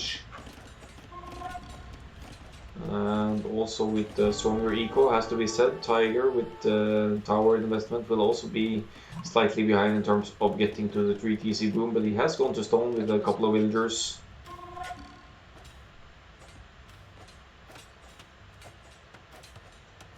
Still harassing the walls, adding some more skirms, and will be reaching Castlade as well.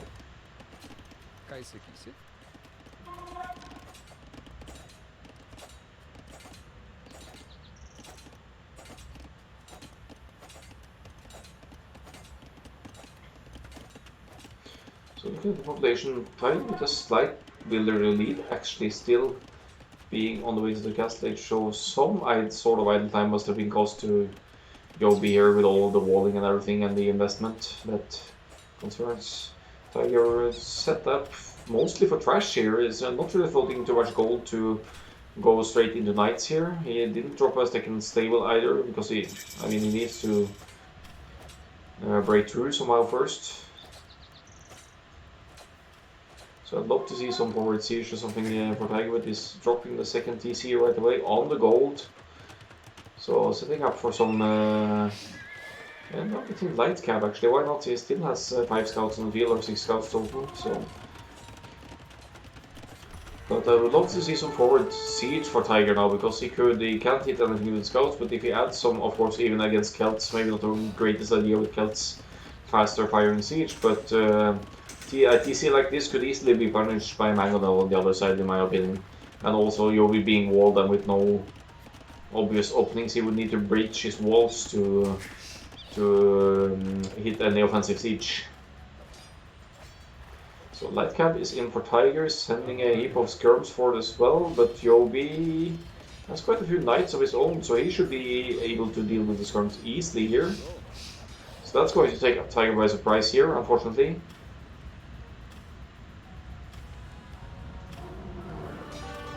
So JoBi's knights going straight out for the tower of Tigers here, wants to free up this stone and space here.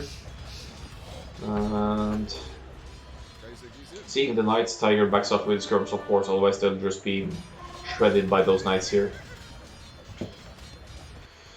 So I like that Tiger now uses his remaining scouts or now Lightcap to get more intel across the map. He seems to have more scouting intel than JoBi, because JoBi lost his initial. He doesn't even know Tiger's location, but he's seen the movement, so he's probably suspecting they are over here somewhere. But I hear some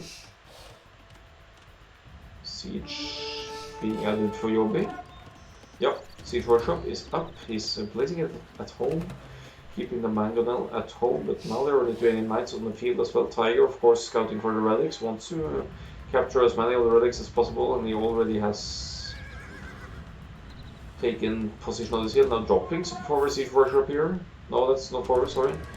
Looking at the war callers here, that's JoBi with his knights, of course, siege workshop on the hill, but here are his Tiger's army chilling out at home for a moment. Now 2 stables for Tiger and some house walling on the sides to prevent the knights from JoBi. But with another siege workshop over here, we could be looking at a siege push incoming from JoBi here with even some pike to support it.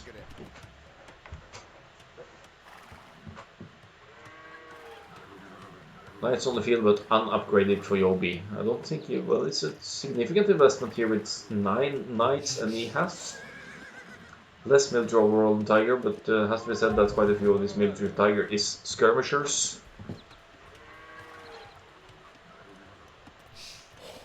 So JoBi's knights scouting away, could be looking for an entry point. He's running right under TC here, and now wants to make life difficult for Tiger. Tiger needs to garrison. That's some precious unwanted idle time for him. He will lose quite a few villagers here.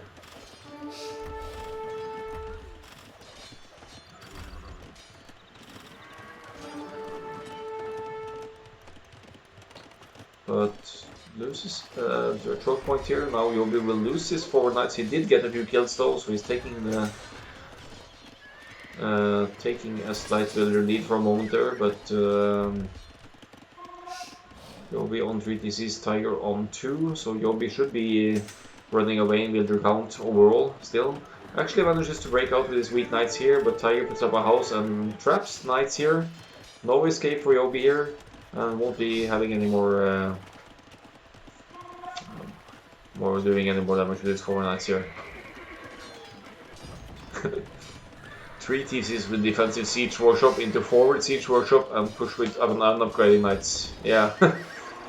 Yeah, I don't know what's going through his head right now. He's sticking to the knights as well, and now getting the defense upgrade at least, and has some siege, adding barracks as well. So he's going to add more pikes for sure. Taking pikeman.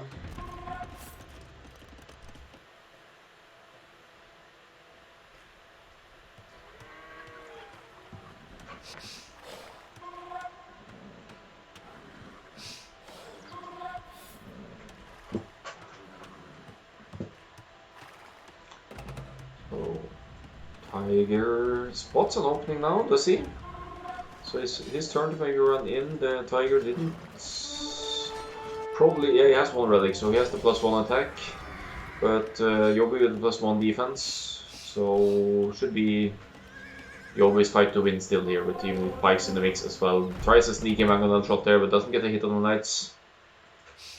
And now drops a castle on this hill. Really wants this hill control here, but his Mangonel is being exposed to knights of Tiger here. Their villager count's pretty even, middle count pretty even as well, but it's still think it's still some skirms in the mix for Tiger. Running around Tiger, and now also on 3 DCs. He's taking a neutral woodline here.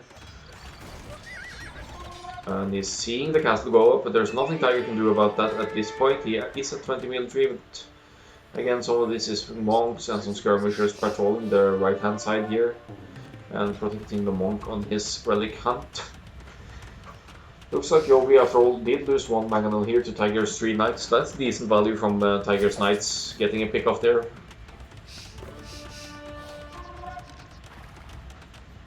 Tiger now taking elite skirm. So he does that, of course, to deal with the pikes of his NAV, but still there are some knights on the field for JoBi, so he should still be able to handle skirmishes nicely if Tiger isn't really paying great attention here. Dropping even more, another archery range from Tiger. So he's now 2 stables, 2 archery range production here. Picking up more relics here and bringing in the second relic. Means he doesn't need to really stress the attack upgrades for knights, but I would still really love to see the defense, but he has to have our human armor as well, so he can't really afford the defense upgrades at the moment. And the fact that JoBi is now controlling the middle here could be real bad news for Tiger. This is going to take a while to reclaim that, as JoBi is preparing a pike siege push here, dropping even a few more barracks here, so... But Tiger in with raid on JoBi's base now, getting probably some better kills. Tiger exploiting the fact that all of JoBi's pikes are forward. So this is going to be annoying. It's only 4 knights, but they're running around, causing idle time. Most significantly, Tiger in the builder lead again now, being on the 3 TC bloom himself. And causing 22 idles for JoBi just right there. Still get some value from the raids here. Splitting up the knights being even more annoying here. Could go for the gold now, but needs to dodge the pikes here. Pikes are getting it in, will snipe these knights easily. But then there's the knight over here as well, and causing idle time yet against 12 idols and 97. 7 villager lead for Tiger now, 8 villager lead, but heaps of pikes from JoBi here. Also some void raiders, so if Tiger adds so champion line here, the bots could challenge longswords here easily.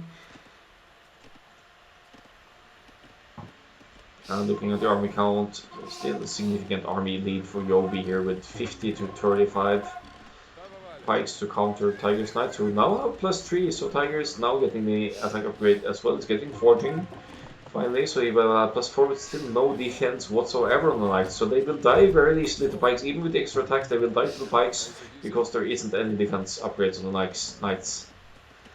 Tiger really needs to consider. He's getting scale barding armor now, so he will and husbandry. Okay, so Tiger pretty late to the upgrades here, and that's going to be punished by JoBi's pikes here running forward. And let's have a look at the numbers here. JoBi doesn't get too many hits in here. Tiger pulling back towards his TC and waiting for, of course, scale barding to get in. Also getting Bodkin arrow for his skirms. I can see why he would do that, but I will also really consider getting the second armor upgrade for knights right away. Of course, you could just pull away the knights and not take the damage, but the knights against these massive skirms are useless without their extra armor. And they'll be taking some serious fights with Trash here, hunting skirms with one group of knights and woads, and hunting knights with the other set here. Again, forcing Tiger on defensive, forcing the knights to run away, with now finally getting the chain barding armor as well for Tiger. I was 100% sure he was getting forging a long while ago, but for some reason he didn't. But Imperial Age for JoBi and Halberdier is in, and this is not going to make things easier for Tiger, that's for sure. Halberdiers with decent upgrades as well, especially the defense, so Tiger he just can't challenge this with knights, and is being raided by house on this side. Some rams in the middle here, and I think I see some red on the right hand side as well, so JoBi is spreading out and making damage at multiple fronts here. Really strong push. Cap Ram already in. He is what's his eco like now. He's far away from Siege Ram, but Cap Ram should do the trick here. 2 Rams here going straight for TC. And have some wolves raiding like crazy in the base of Tiger here. JoBi now with the lead of more closing in on 20 villagers lead here, while the Cap Rams are hitting 1 TC raids by World Raiders and Halberdiers here. This is looking very grim for Tiger with the Lithuanians here. He has a decent number of knights, he has some relic, he has the +2 armor, +4 attack, but still against even numbers he's going to lose against the Halberdiers here most likely, and not be very cost efficiently. I think we're looking at the GG here very soon because Tiger's just being pushed more and more in here and he's losing all of his militaries. Down to half of the military of JoBi here. And how do you fight Imperial Age Celts with Cast Age Lithuanians? The answer is no, and Tiger calls the GG. So, strong Arabia performance by JoBi here. Very ambitious walling in the beginning, but he takes the win. And brings it to 1-0 for JoBi. This means we'll be seeing one of Tiger's home maps, that being either Serengeti or Desert Void. Would be too surprised to see Desert Void now for the shift of style. And mixing into more of an archer focused map, but remains to be seen. Serengeti could also be very powerful with Mongols, for example. So, next map, Void. So it's Desert Void next. We're just gonna browse through the stats quickly here. Tiger with an impressive fuel age time. Unfortunately, it didn't pay off for him because JoBi had a map that was nicely and easily walled for him. 3 relics in the end for Tiger. We'll try the same for both players, but then the Pike Siege for JoBi just being too hard to handle for Lithuanians in the Castle Age.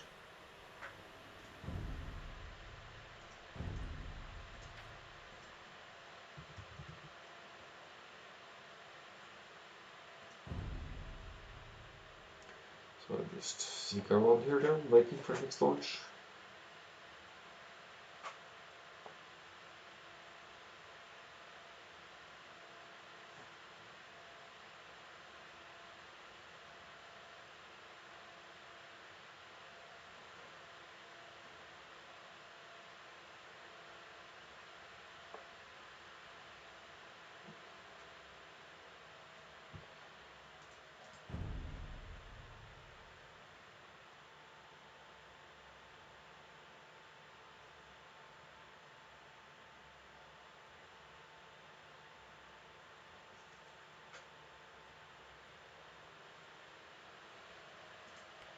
Wrong Tiger, that's Tora Tiger.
Well, it's not going to be Aquapolis, that's for sure.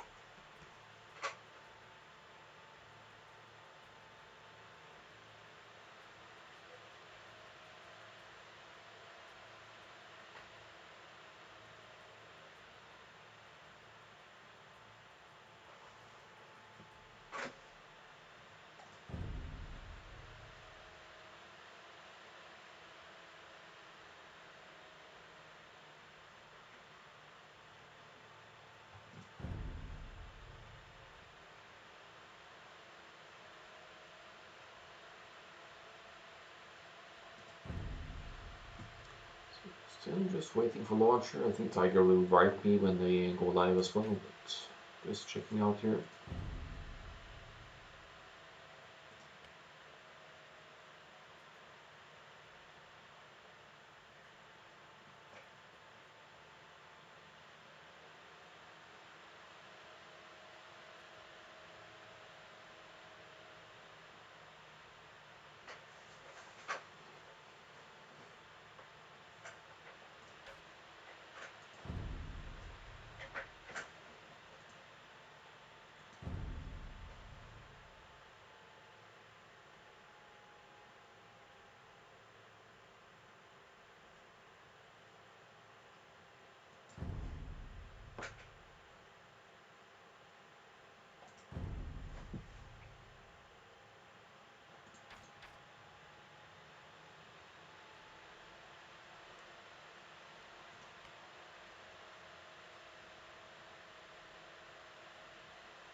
Right.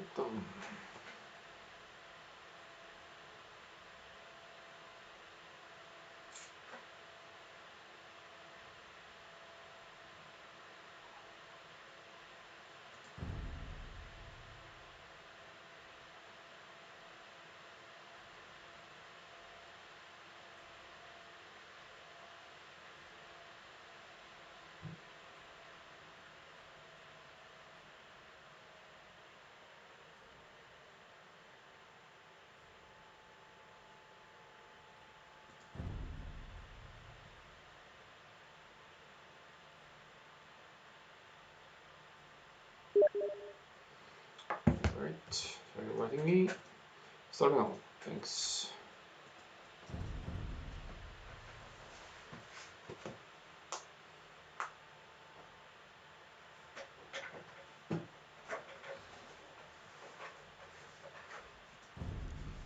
It's our potato, I think. What do you mean with potato, Michael? That it could be used for different purposes? Or is that just not good?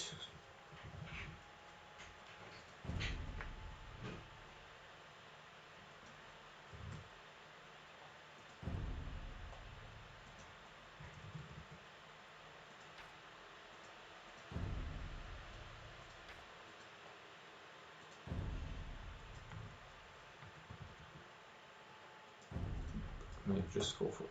Oh, there we go. Desert Void, guys.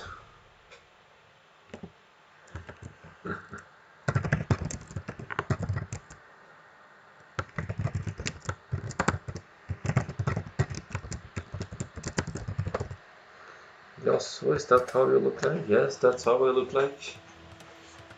Webcam, you know. I become Twitch affiliate now, so you need to be a little bit more serial. Anyway, we're live with the next game, guys. I'm gonna fast forward a little bit, but looks like I'm...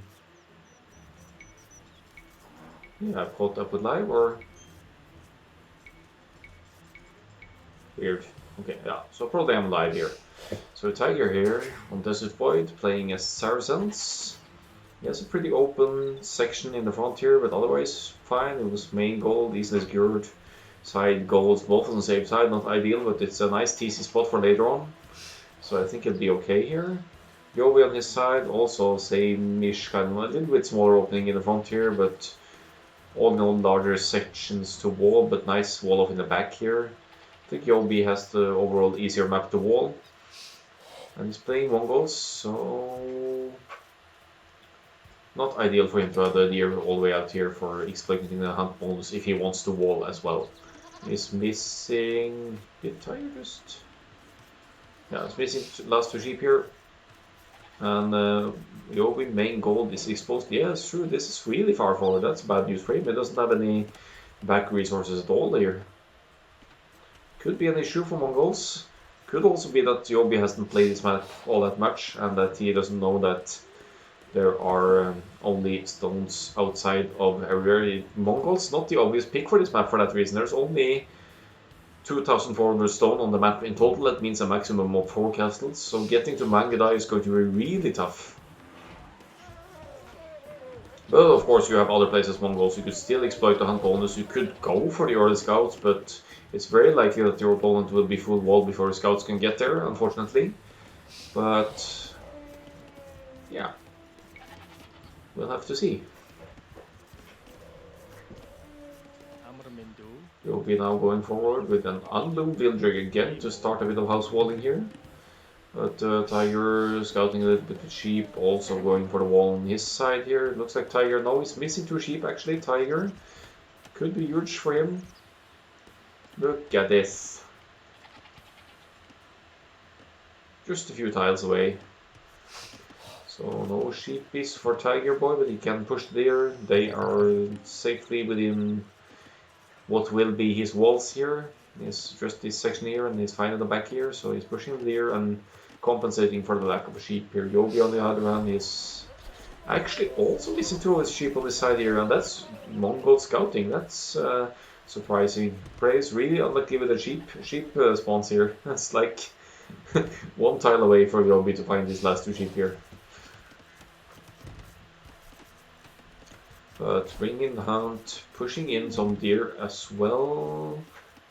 But really awkward deer pushing for JoBi here. There's this one opening in the corner there. Far from ideal.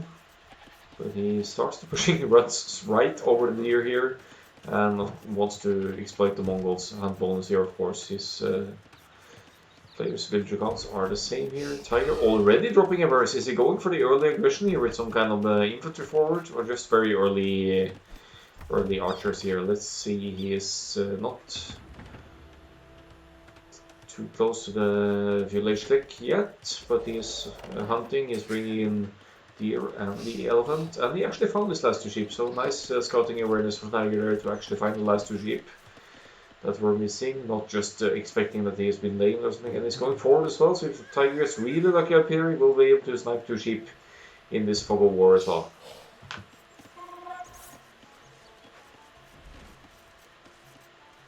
So JoBi pushing in his 3rd deer now, should give him a significant foot spike, and he's going for the 20 pop bloom up with Mongols here. So he's going to have a significant head start on Tiger. Tiger still in Dark Age, keeping the jerks, going for the fast castle approach here. Probably a good play with Saracens, could use the market for abuse. And his golds it within acceptable limits here. And with Saracen Siege Archers, he'll just break straight to the walls and be fine. But let's see which player will find the sheep first here. Tiger is going for the base scouting of JoBi here. He wants to be a bit careful not to run into the TC, but he sees it's open, sees a house, and JoBi finally finds the sheep. So if Tiger, by any chance, runs back here, he could snipe his sheep on the way back in. But let's see, Tiger. Nice barracks placement for JoBi. There's acting like a wall there, and there's also a wall this side. So if JoBi manages to distract JoBi's Tiger Scout here, then JoBi will hide the fact that he's going Scout. And Tiger indeed going for the rush fast castle approach here. He has to pass next to the TC to get to everything here, so he won't easily get to the berries, but he could still harass the only wood line over here. Make things a bit tougher for JoBi. JoBi, who has really looked to be going Scouts here, but he's lacking in the wood department. He's in the village, but he doesn't have the wood for Scouts, or for a stable rather. He has to immensely quick walls now, so there won't be any Scouts for JoBi. That's a bad opening for him. And he's been scouting the map a little bit, finding neutral stones, so he could of course get to some castles in the end, but Rush paying off for Tiger here, causing some idle time. JoBi still at only 20 now to be 21 villager, and with no military whatsoever except from his starting scout. I really don't get Mongols on the map without some... Yeah, exactly. And JoBi with the scouting, he only knows of this stone, so he hasn't even scouted the stones closer to his location. And he is committing to the stable here, but Tiger he will be, of course, be full wall before the stables can, scouts can get there. JoBi gets a pick off here though. Tiger without Lou, kind of greedy here, might lose another villager. So JoBi making difficult. Tiger is sniping a weak villager. 2 villagers down for Tiger, that's huge, even though Tiger has the villager lead here, still being in Dock Age. He needs to get to the fuel age at some point as well, and he's floating the food for it now. So if JoBi can delay these walls for long enough, but now Tiger is taking move, JoBi needs to be active with the scout now, stop even more production. He sees the weak villager. No, go for the weak one! Go for the weak one! Don't let Tiger wall get some more scouts out. There's another scout going on the way here, so if JoBi can deny the walls here, this could be so huge. But finally Loom is in for Tiger, and the scout will not be able to do more. Maybe he can delay the walls here long enough for the other scout to come in, but I don't think so. I think Tiger will fight off this scout with the villagers, full wall, and get to the next stage. But he gets a 3rd villager here. If he gets this villager, it's going to be a 3rd villager kill. Fantastic value from JoBi's initial scout here, and he keeps the walls from going up. This is okay. Tiger certainly wasn't expecting this. But JoBi manages to keep the walls from going up here, and if he sends in more scouts now, this could be disastrous for Tiger's Drush fight castle here. Tiger's Drush still at work, is getting to the woodline here, might get a kill of his own, but look at the villager count evening out now. The same villager count that Tiger isn't even in the fuel edge yet, he's only 60%, but finally finishes the walls, and but JoBi's scouts actually paid off for him, surprisingly enough. He won't be getting in again, and Tiger will be getting to his fast castle and archers. I guess he needs to commit maybe more to gold here, but JoBi also invested in scouts, so he will be later to the later to the castle age as well.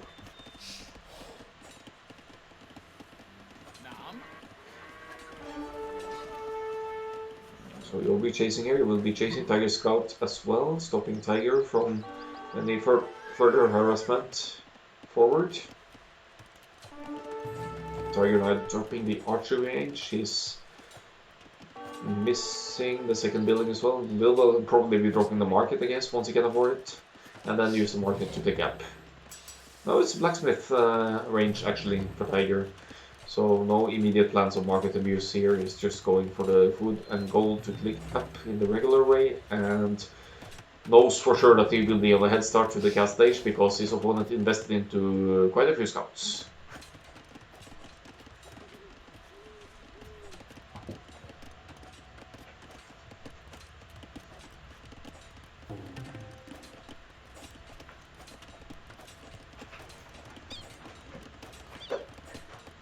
But villager count here, that's still fantastic value from JoBi scouts inside Tiger's base. Villager counts 31 to 30 now.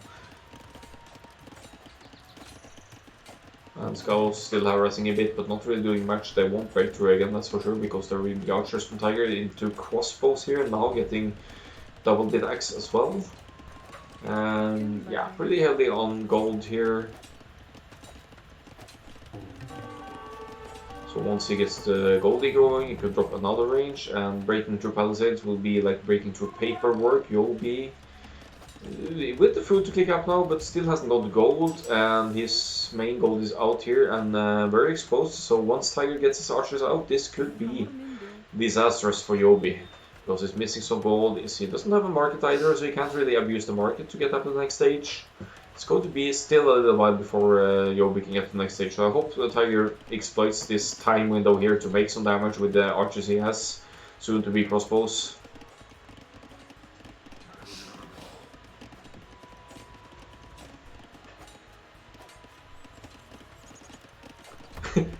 How did he get this? Did he actually break through here with this scout? Or did Tiger let him in?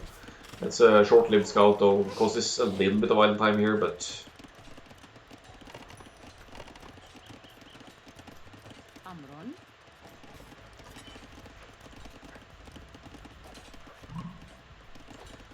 so Castle Age is in for Tiger. JoBi is still missing the gold to click up. I think this is Tiger's window to go forward right away. He should be knowing about the resource situation for JoBi, because if he's the main gold this year, he doesn't see the neutral gold, so, or the secondary gold, so JoBi could now opt for walling this section now and secure the back gold after all here. But he's open in the back, that could be significant as well later on. And Castle Age actually in for JoBi. Did he get a market up? In the end he did, so he sold some food, I bet, to get up to the next stage. So Tiger going for a bit of an eco approach with Saracens here, dropping a second TC once the wood up. GG in 5 minutes, yeah, maybe. It's still. So I hope Tiger will choose this point to break in, or alternatively go for the gold JoBi with a preemptive tower on the gold though. But even crossbows, they could just sit under this tower and take it out easily, being Saracens. So it's not going to be that easy for JoBi to fend off this. He has the score lead here, but that's also by floating more resources, I think, and maybe just general scouting intel. Yeah, JoBi knows almost the whole map. Tiger breaks in with a wave of 7 crossbows here. He's adding more. JoBi's scout paying attention to the reinforcements here, but now JoBi will be completely idled. He's off his only wood line here. Will be denied of wood again and again, I think. So dropping a house here, dropping a new lumber camp. Actually just relocating, but for sure there will be another wave of archers going in this direction as well.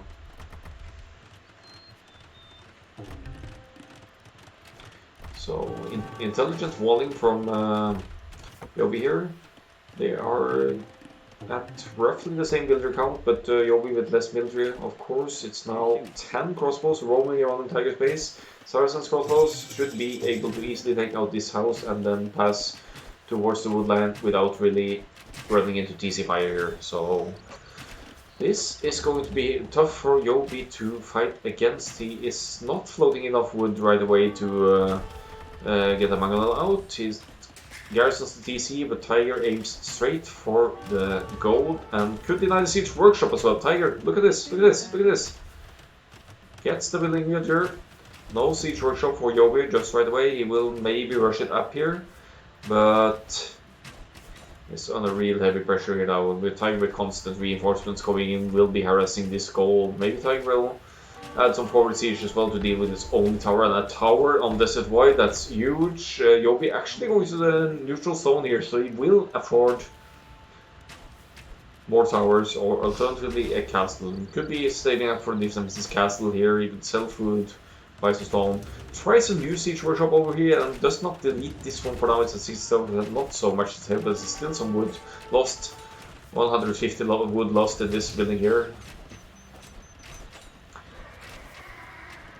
So crossbows here, crossbows there. Strong forward from Tiger here.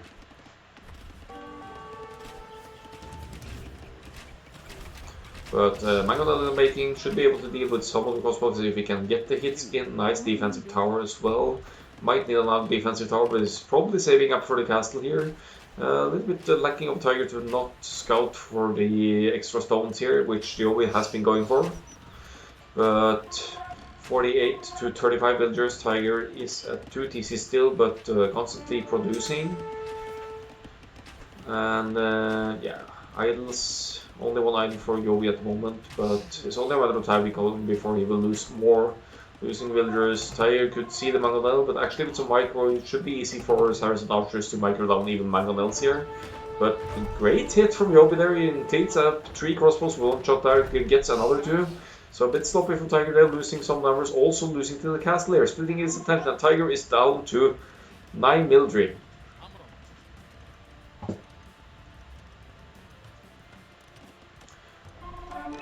So are we looking at the Tiger Tannic here, or is he going to recover from this and get some more pressure in? Remember that JoBi is saving up on stone, he's dropping the castle, he might get this Mangadai out to raid, but only one castle to produce Mangadai from. So if Tiger somehow gets this castle down, that's going to be the end of Mangadai production and Mongol unique unit for JoBi.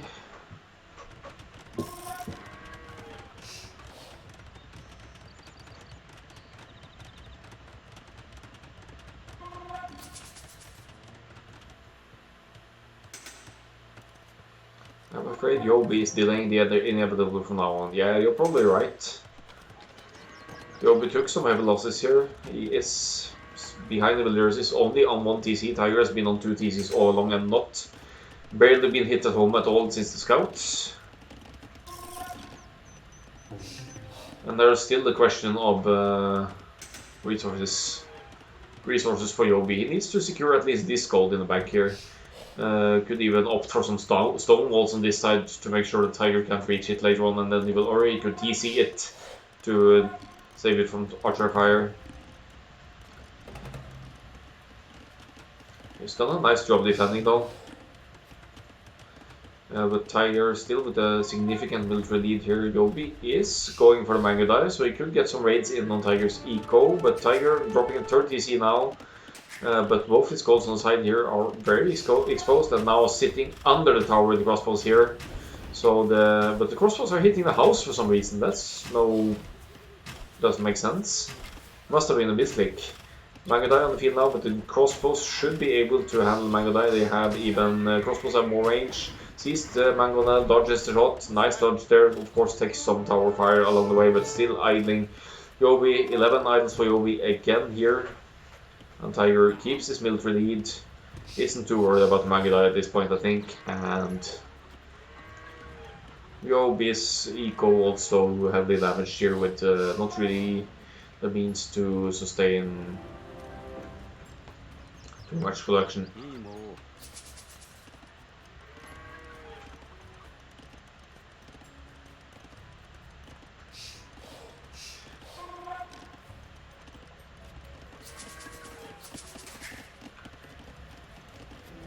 Yeah, let's see, so this stone patch is out. JoBi is going for another stone here, so he's actually playing the stone on this map, neutral stones.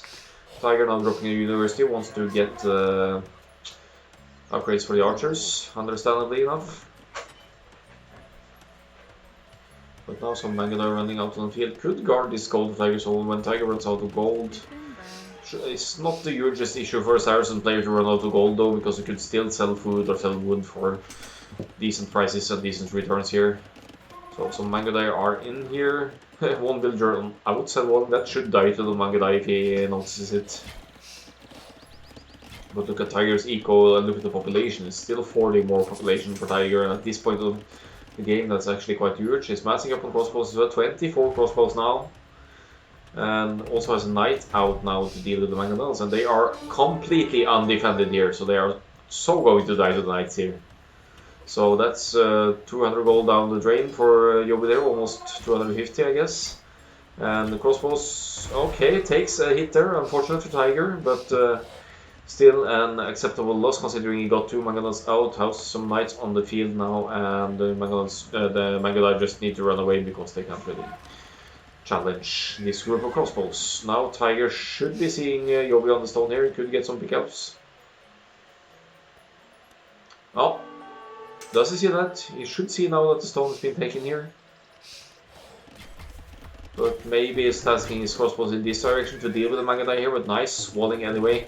Keeping the Mangodai aggression out here and just retasking the villagers to the wood here. Tiger, why are you running back on this? Only 5 Mangodai, you could deal with this with reinforcements from home.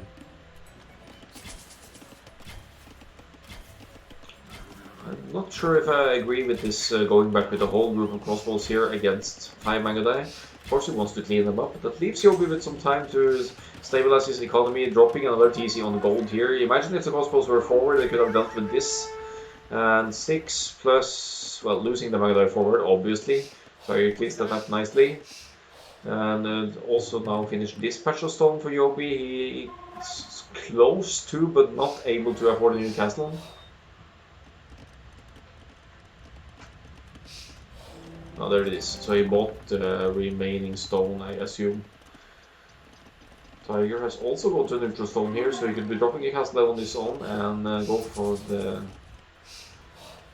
Imperial Age and Tread push here. Tiger should be the first one to the Imperial Age here. He could even adjust with the market as he just did here. What are the market prices like? Yep, Tiger buys Imp. Right. Yeah, he's queued it up after one villager here. Now also dropping some outposts for general map awareness here. But it's going to be 2 castles for JoBi, but the problem being he probably won't be able to afford Imp anytime soon because he needs to get his army numbers up. He's only at 11 military. He's at 3 TCs, dropping some more farms. He's extending his food eco, but yeah, also got quite a few gold miners working for him, so it's not over for JoBi here, but he's still going to be forced to defensive against these mass amounts of archers, and if he's not careful, he could lose many Mangudai to this group of crossbows here.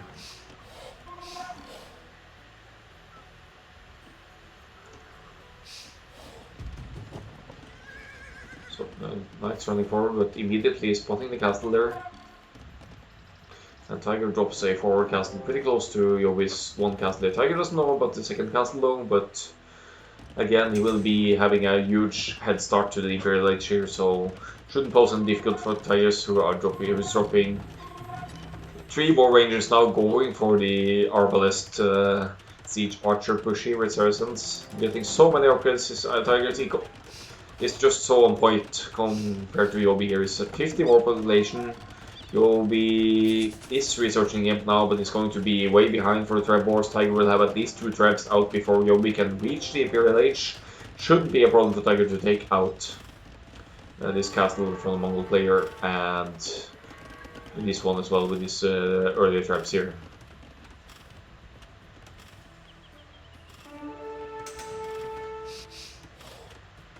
So Tiger slowly expanding here, and taking map control with buildings here as well, and he's in a massive military leading position. He could even get another castle. This could be Saracen market abuse at work as well, but since he hasn't really mined that much stone here. Some Mangudai raiding his base, but garrisoning this TC should cause some losses on the Mangudai. They seem to be missing the second armor upgrade here, so they will be taking losses to TC fire, and JoBi, although being annoying, only gets a few pickoffs here, and this nevertheless he's 20 villagers behind here, and usually behind villager numbers. So playing the Mangudai as should be, raiding here and there. Now dropping some stables, might want to go into raiding here, but Tiger with 2, not just 1 but 2 forward castle here now. Dropping at least 1 trebuchet, going right for the castle of JoBi, and keeping the crossbows soon to be arbalests, I'm sure, to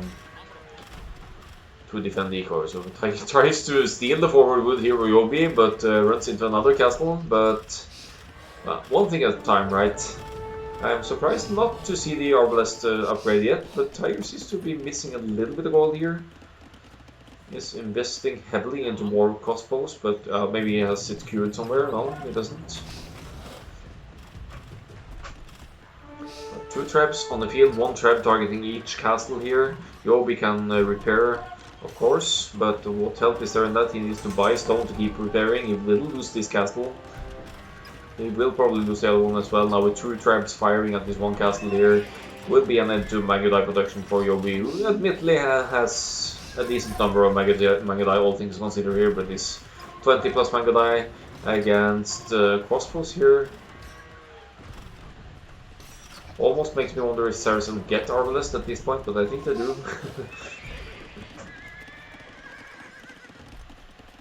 And JoBi hiding his Mangudai away after losing one of the castles, and Tiger going straight in for the next one, of course. And Tiger, is he pop capped yet? He should be close. He is at 180 pop here.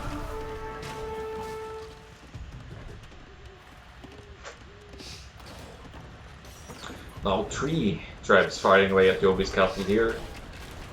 And some light cavalry on the field. We won't really do much other than act as a reach shield against the crossbows here.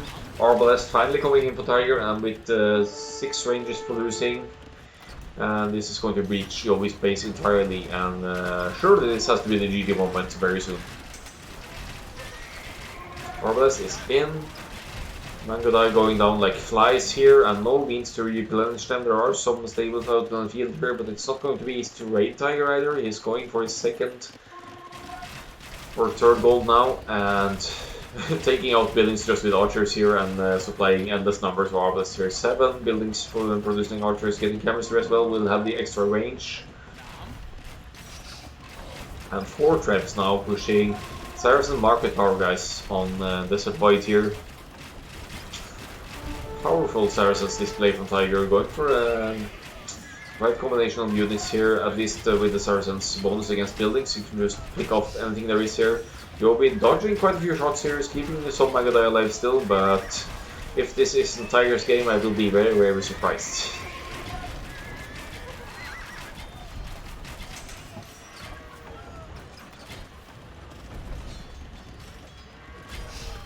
Tiger losing surprisingly huge numbers of August here, but it doesn't really care, it's just replenishing constantly from home. Gold isn't the hugest issue. The only issue could be running out of wood, but there's still lots of wood to go for here, and he could even take his enemy's wood at this point.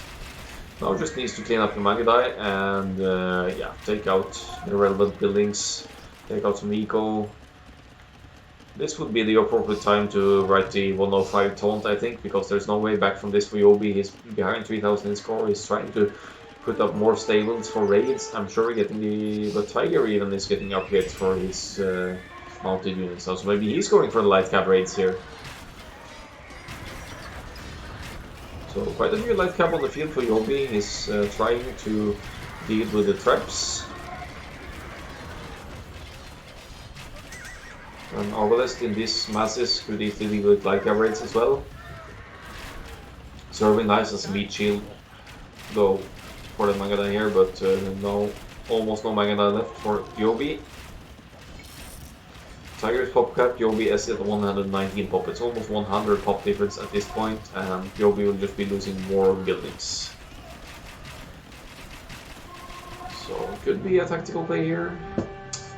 Exhausting your enemy before the next game, but GG. Well played, Tiger. Brings the score to 1-1.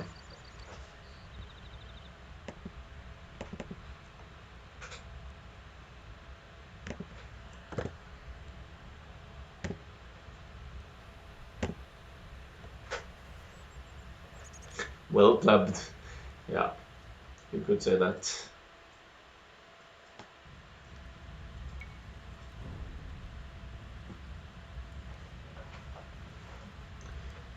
Tiger with significant equal lead overall here. And KD pretty similar, but that didn't help JoBi in the end, fighting against twice the army numbers. And slightly more eco here as well. Let's look at the uptimes. Very slow field late for Tiger. Went for the Drush fast castle approach.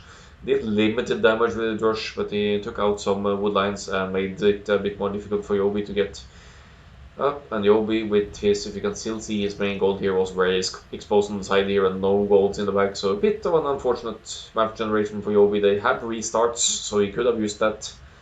But went with the flow and will save the restart potentially for later here. So no relics in this game, just focusing on the fighting and try to end it with a somewhat early GG here, and the game ends at 46-39.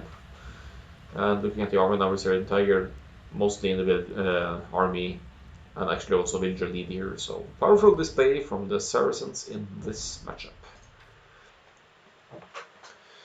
So we'll be moving on to the home map of JoBi now, and Tiger is writing me what's coming.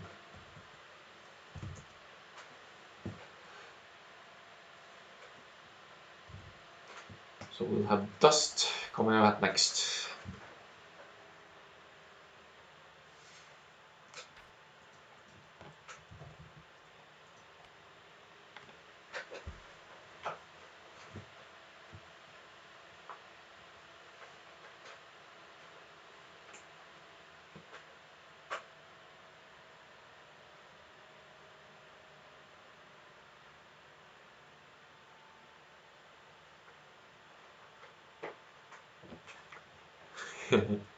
So Tiger told he would die in Darker, choose -4 wills, yeah.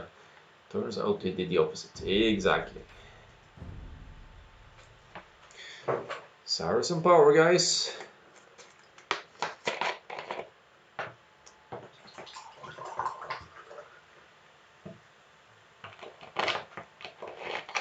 So it means we'll be going to at least 4 games this set, so some eventful Desert Cup games here.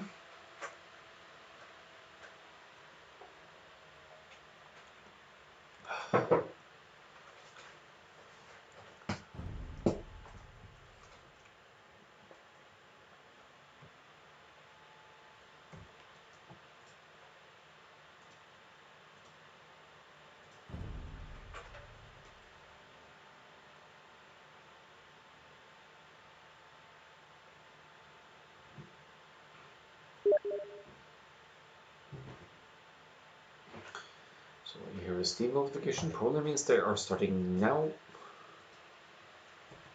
Okay, they're doing a break. 2 brick.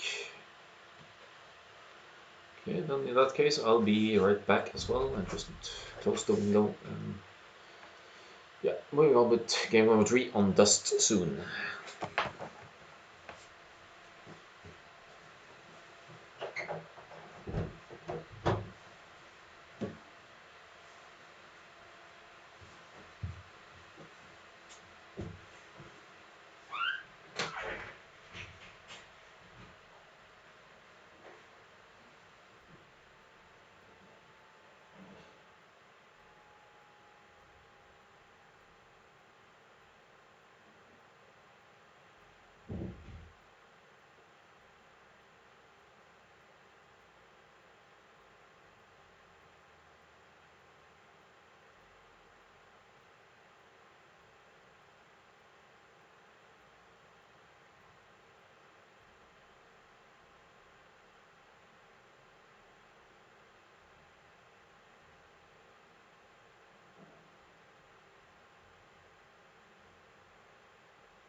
Alright, we're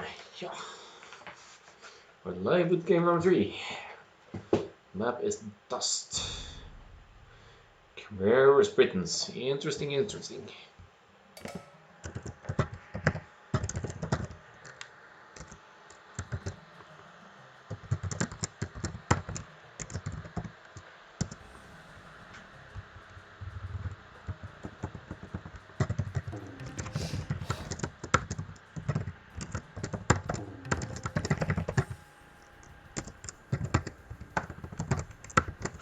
Oh, finally.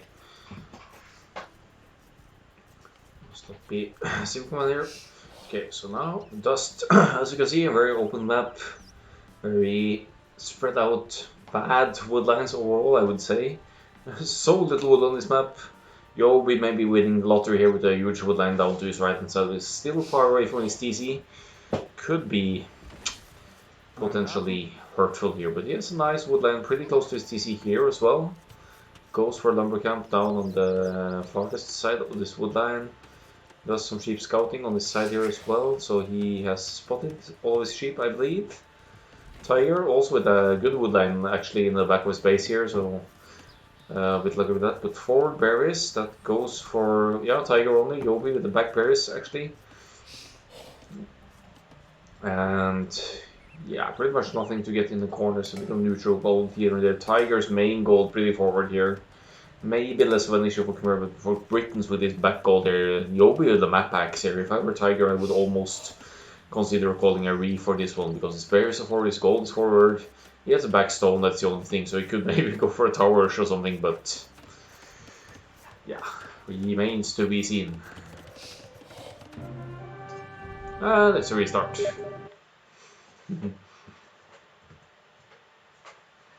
Tiger called a restart. He didn't find his boars.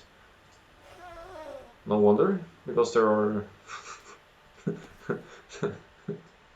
because there are elephants. But fine, we have restart.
So lobby's up.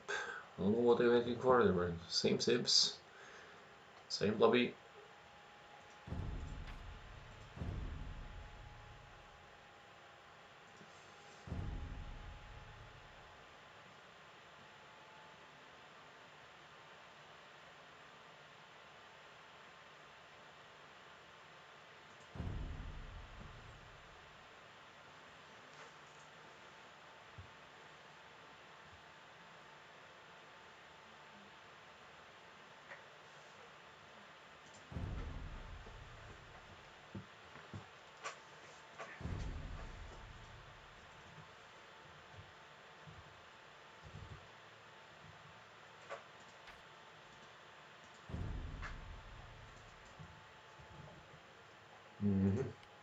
Okay, so didn't launch it.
Alright, that probably means that they are going live unless something's happened here. Starting now.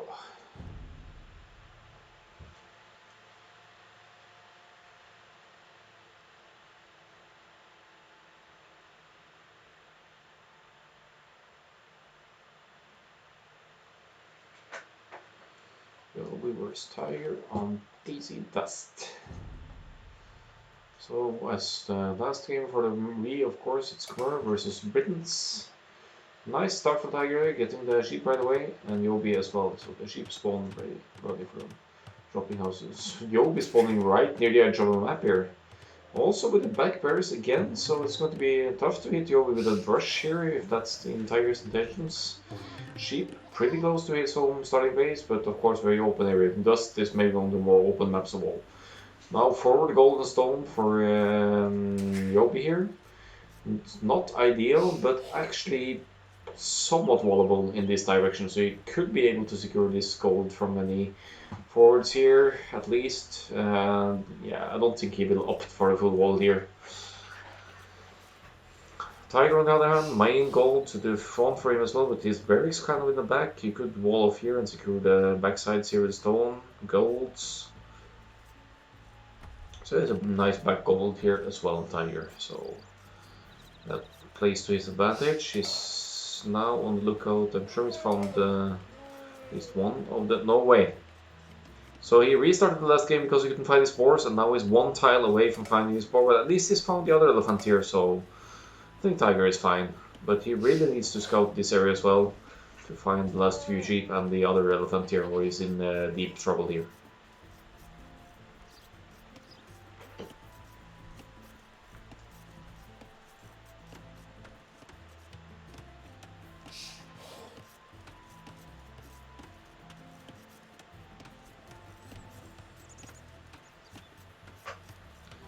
So let's see if I need to speed up a little bit here to catch up. Could be a little bit of spectator. Tiger find the fancy last two sheep and also finds the elephant, so he's good to go. And now we're up to live game time here.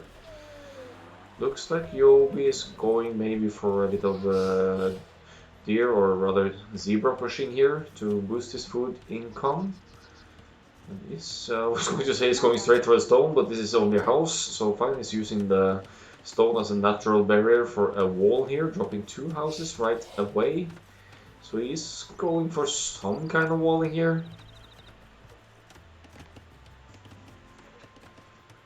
So I think let's have a look at Tiger's eco here. He hasn't gone to anything else than stragglers just yet. and is going pretty heavily on food here. 12 on food, 2 on wood. All stragglers, where of course don't need as much wood. They don't need, for example, the barracks to make a stable in the next stage. So this could be early. Could be some early scouts planned for Tiger as well. I would absolutely exploit scouts mobility on a map like this, which is so open you can just have to expect your opponent not to be full walled, right?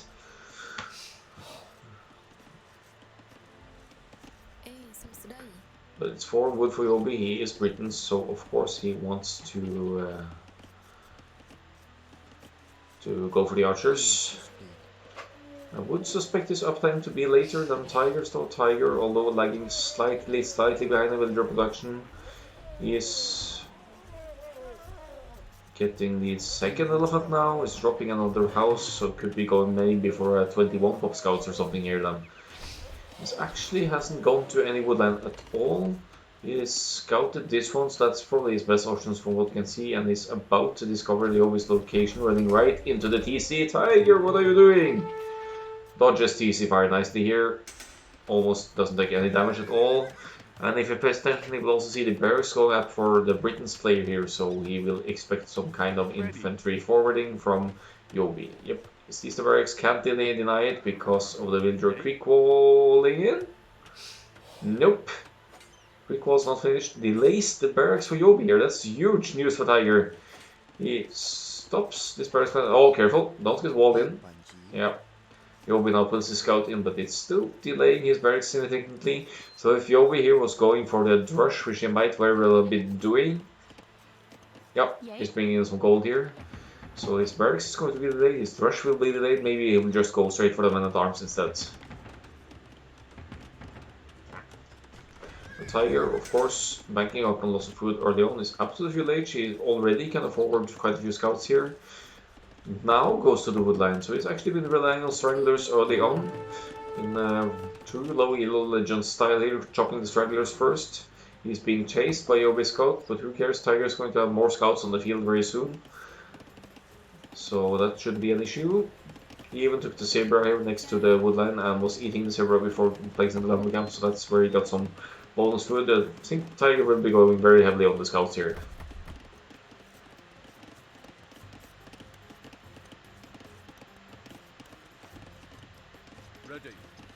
So a few militia out for JoBi here. Tiger should be spotting those. He sees those going forward now. It's only 2, about to be 3 militia. Tiger could snipe one of them. Forces JoBi to pull the militia back here. And village already in, but Tiger, JoBi on the way up, of course, with slightly more pop. He's doing the 22 pop men-at-arms here. Weakening Tiger's scouts significantly, but as said, Tiger will have scouts on the field, more scouts very soon.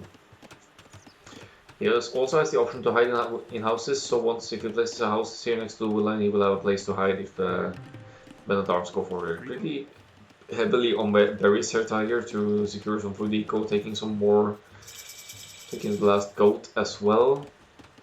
But let's look at Tiger's food count, 200 something. He's queuing 2 scouts. And the third one is just tracking the drush here, 1 militia already weakened here.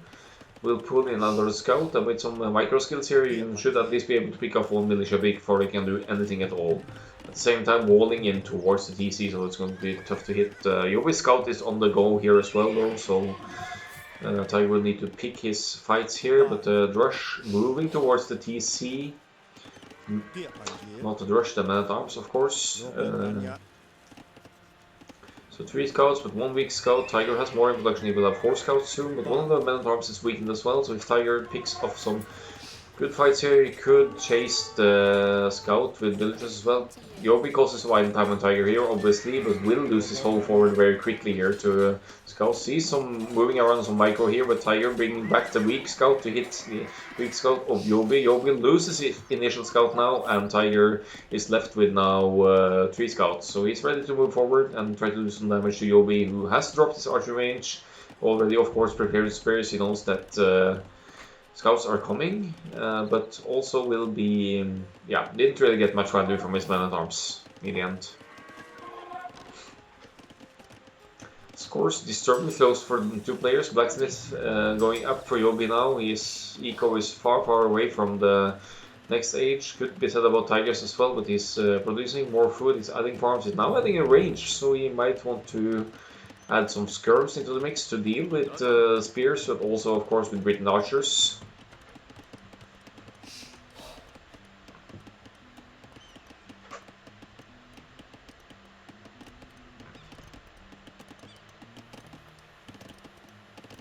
So scouts running kind of aimlessly around there looking for an entry point, but has to dodge the spears as well. Tiger not adding any more military at the moment. He's finishing up his archery range here. Has the scout as home as well, so he will have 4 scouts on the field ready to go. Could actually run behind the house here and dodge TC fire, I think, and then get to the berries, for example, of JoBi. But population is very close for the players. Tigers at 1 more villager. JoBi at slightly more military. That's spears and archers working for him. Tiger with another scout running in this direction, but now with the rest of the group on the other side of the base and looking for places to hit, but not really finding them.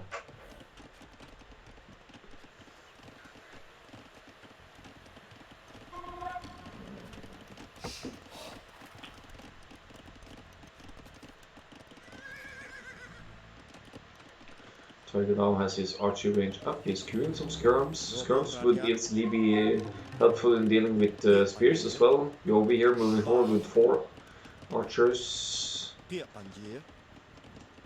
for the moment without fletching, but the blacksmith is there, so JoBi only missing a little bit of food to afford fletching here. This could be hurtful to Tiger here. But he is preparing walls, another gate and a house or something there, then should at the very best delay this. 1 skirmisher on the move here. I think Tiger maybe, yeah, he's sticking forward with his army here. Could be forced back here, but don't think Tiger sees these 4 unfletched archers and spears as a threat, but he will lose a house here unless he pays attention. Puts up a preemptive tower, means some stone wasted for Tiger there. Or not wasted, is making good defense as a defense here, but means that Tiger will have to mine some stone in order to afford TCs in the next stage. So in a sense, JoBi has gotten good value from his forward here, because Tiger was forced into making a tower, and Tiger is also pulling his scouts and skirts back to deal with this small group of archers and spearmen here. Fletching is in, so they will do more damage and have better range. Planning walls, yeah, indeed. So Tiger pulling all of his army back. JoBi not walling off at home for a moment, but KD is 5-2 for Tiger. It's probably going to increase here, but scouts need to be careful. There are spears in the mix as well, so the skirms need to do some work here and focus down the spears. Tiger trying to lure them towards the tower here, but JoBi just doesn't take the bait, doesn't want to move close to the tower here, and the army just loops around looking for somewhere else to hit, but there's not really going to be a place to hit for JoBi in this side.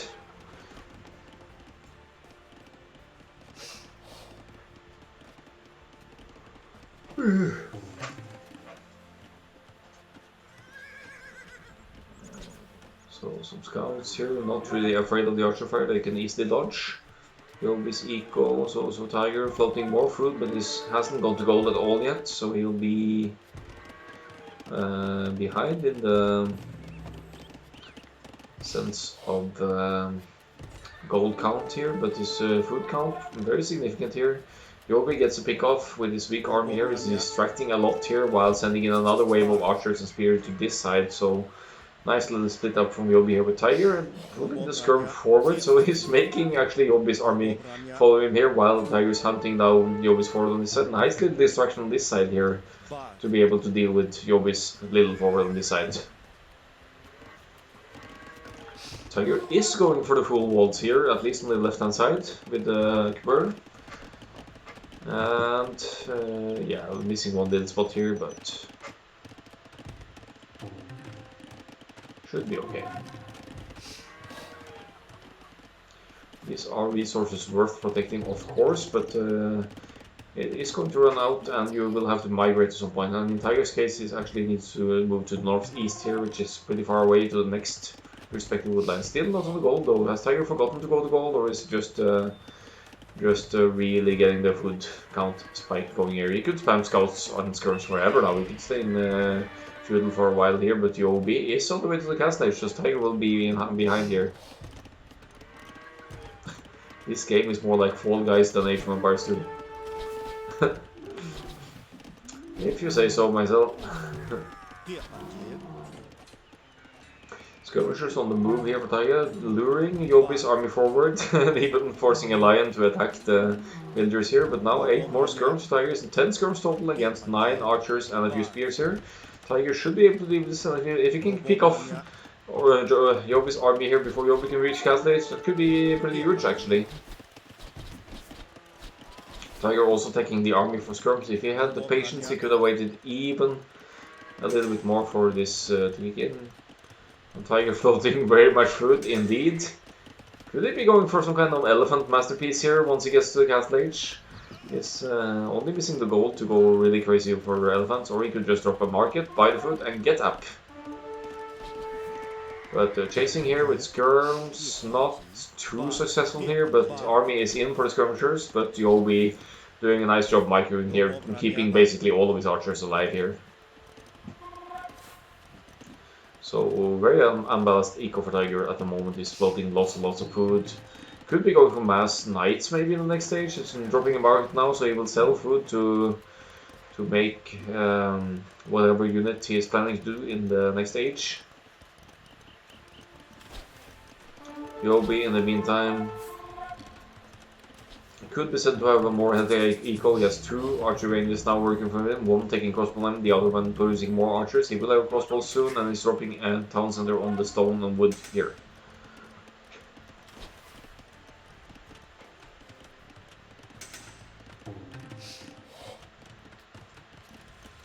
Yeah, Tiger definitely sold some food here to a forecast age. He's floating so much food, he must have been wanting to commit heavily into something. Yeah, look, there's some villager going forward, so he must have had some forwarding plans here. But needs to deal now with 16 crossbowmen, and he now drops another range. So it's going to mass the skirmishers. He's missing some wood, though. It's not doesn't have the best woodland ever here, although with 2 lumber camps, but this one is going to run out. Tiger could go 25 scout and bloodlines and kill all, that's true, and he could easily get to light cav as well just by sending a bit of food and getting the light cav upgrade, but he needs the numbers of course, and he's dropping another defensive tower instead here. But baiting JoBi's army towards his TC now is what seems to be working out decently for Tiger here. He's also massing, no, it's not really massing up on skirms. I was going to say he was massing up on skirms, but it's not. I don't really understand the reasoning for this huge food eco here. Pulls away, but I think JoBi is seeing this movement. Nope. Sneaky Tiger just sneaking away to the closest woodland here, will be dropping a TC as well, and he has the stone for it. He's been gathering just enough stone to get another TC up. Castle age for Tiger. Where's the TC going to be? He's has to be dropping out on the woodline somewhere. He's actually struggling with wood here, and now he's sold wood. What is going on, Tiger? I was really expecting a new TC, not a lumber camp, but he's on it. JoBi has added some knights of his own just to deal with the skirms here. Shouldn't be a problem for JoBi to deal with the skirms here, unfortunately.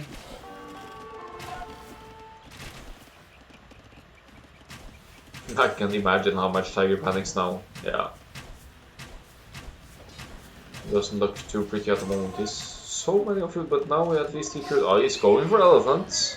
Tanky boys. Well, elephant at least. One elephant to tank the shots with elite skirms to back it. But how do you handle the 4 knights here though? So university going up. Is it for ballistics for the skirms or?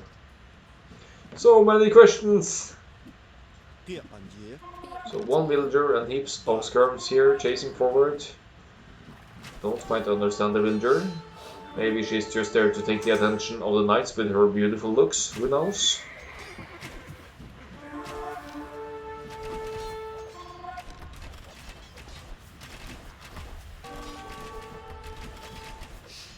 But Javating the Knights into 1000 to fire here. JoBi with only +1 Knights will lose to TC fire here. Tiger is still insistent upon getting the education system working here, chasing off crossbows, but he's fighting equal numbers of crossbows with skirmishers here.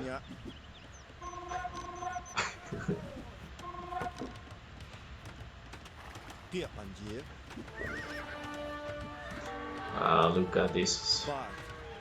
Throwing 20 spears at one of the knights here, taking it out. But more knights on the field for JoBi here, forward siege workup as well.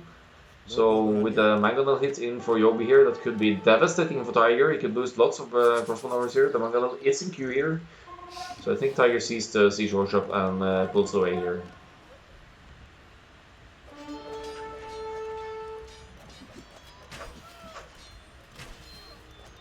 But Tiger is being outmassed in army at the moment. It looks like, at least in army power. 31 to 35. Tiger completely on the defensive. He hasn't really picked up any crossbow numbers here. He hasn't been on the offensive for a long while either.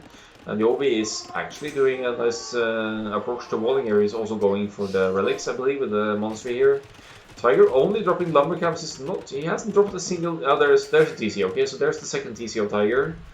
So he's extending his eco a little bit, but this woodland extremely exposed with two tanky elephant T-boys guarding here, but mangonel on forward getting a juicy hit on the skirmishers here, and that's some significant numbers lost for Tiger there. JoBi taking into the second defense for his Mason Knights as well, so JoBi wants to raid with Britain Knights here and crossbows, and JoBi is just dictating how this game is supposed to be on his home map.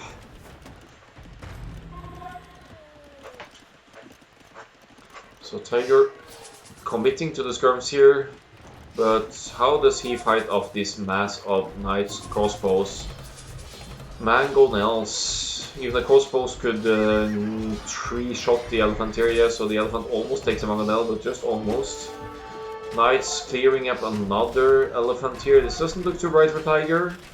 He is being reached in his base here now. His farms very much idle. Look at all the idles here, 25 idles for Tiger. Crossbows on this side, knights on this side. It's being overrun here.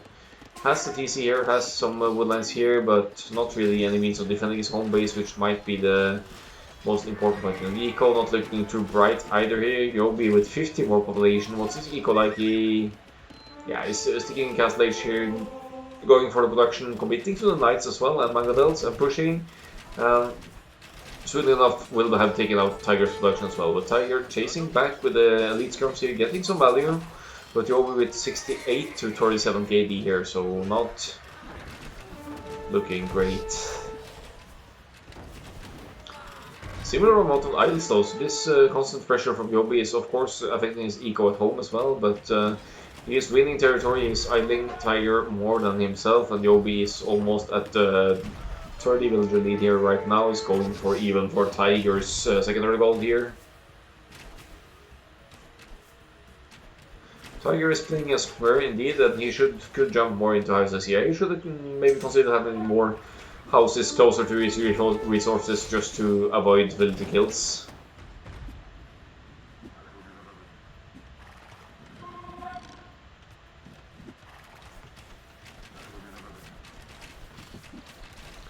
So, but Tiger keeps his skirmisher numbers up, and JoBi is not really taking out his production capabilities here. I mean, if JoBi had gone straight for the production with his mangonels and siege here, then Tiger would have been forced to build new production buildings, and that means wood invested in barracks, ranges, whatnot. And by not taking out the production capabilities, Tiger is able to still make skirms, and is even picking off knights with skirmishes here, so he has a decent mass of skirms with the appropriate upgrades here with the attack and defense. But still, I think in this game is Tiger delaying the inevitable here, and he will be going down at some point, I believe. He's fighting valiantly here. He's extending his eco a little bit to the sides here. More farms, guys! Oh, beautiful.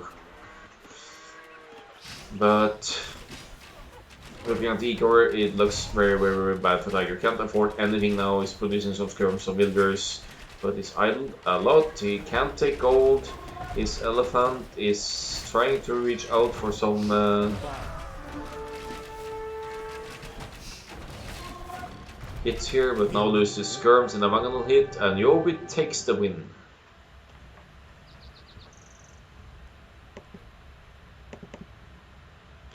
Two one for JoBi. JoBi's home map is one, and it's Tiger with Serengeti as his home map next. So we haven't seen Mongols from Tiger yet, and Mongols has been used by JoBi on Desert Voids, so we won't have a Mongols mirror on Serengeti. And I would be surprised not to see Tiger using Mongols now that he knows his opponent can't use Mongols. But remains to be seen, he could have other plans as well. KD, massive for JoBi here, 107 to 59. Largest army as well, more eco, and villager high. Yeah.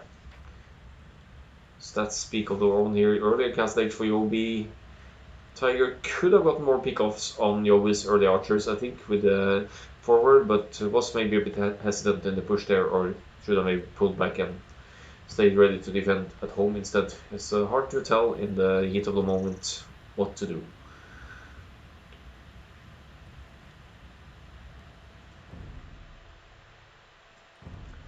So next game, Serengeti. No, Tiger with caps lock here.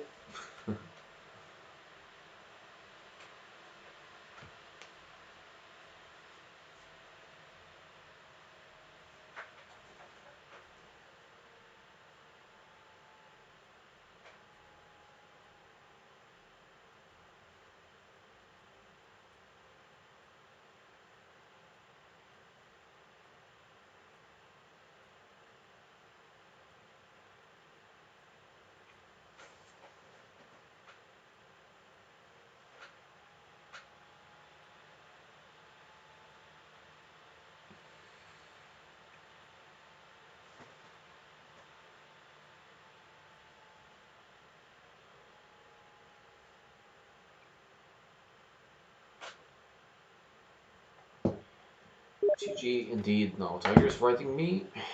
Tiger gets next, of course. He told me both home maps, so I know this.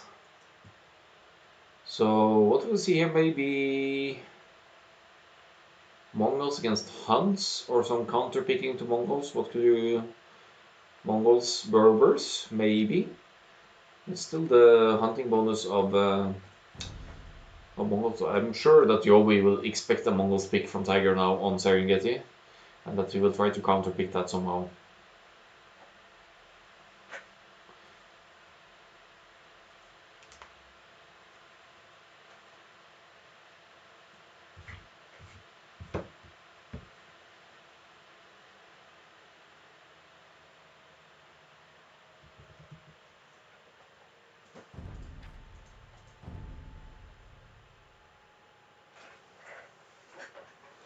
Yeah, obvious filled up. It's Serengeti coming. Tiger is hosting again. So just if we hear a Steam message sound, that's just Tiger probably telling me that they're launching.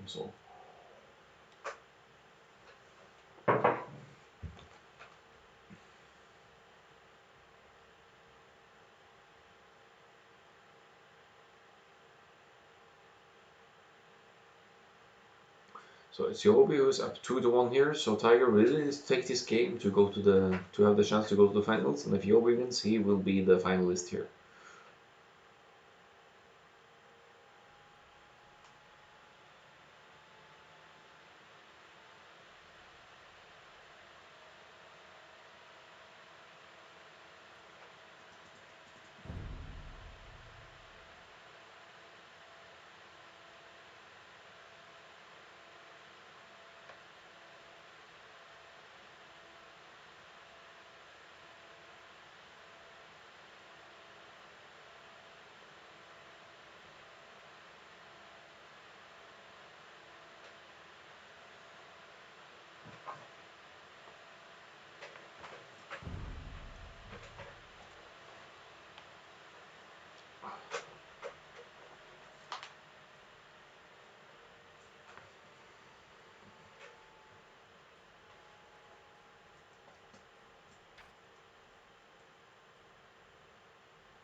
So what saves will we be seeing for Serengeti?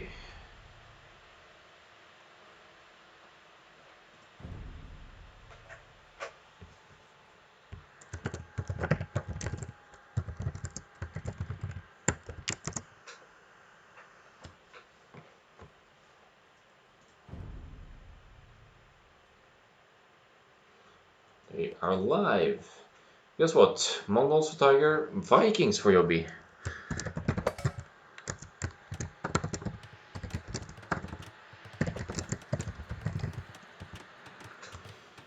So, okay. Interesting picks here. Mongols, of course, with the hunt bonus on a map like this. It's huge. And look at Tiger's hunt here. So close to the TC. And all gathered in one spot. He could even mill this and get all of the hunt here for a decent one, but it's also so close to the TC, he could easily just pull the most close to the TC and go for a 17 or 18 pop up and still be able to sustain scouts. Nice woodline in the back for Tiger, back stones as well. This is a dream map for Mongols, maybe except for the goals being slightly forward here, but you'll usually not see extremely extensive walling on Serengeti anyway. JoBi's side, back hunt frame as well. It could be milled or could be pushed, and the ostriches separated from the rest of the animals here. So, but good map overall. Nice woodlines for JoBi as well. Nice compact back woodline with the acacia trees for JoBi here. And he's going for them right now. So his 7th villager is going to wood here. Same with Tiger on this side. So. See this, what's Tiger's scout up to? It's just gathering some intel there. It's a scouting bonus from Mongols as well. Extra line of sight for his scout, always very useful. And he's about to find the last few sheep now, I believe. And then he's free to start pushing in the zebras here. Fantastic placement of the huts for a Mongols start here.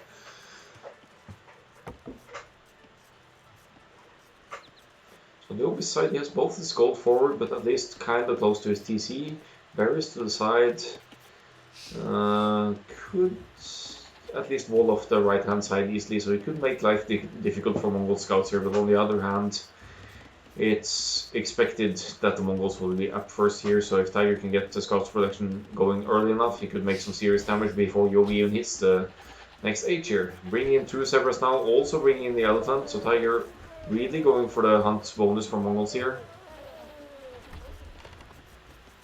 Garrison's in the TC, waiting for the hunt to run out, and still in time to have the elephant attacking here. Garrisoning just to be sure that the villagers don't die here. And now it's 8 on food, dropping another house here.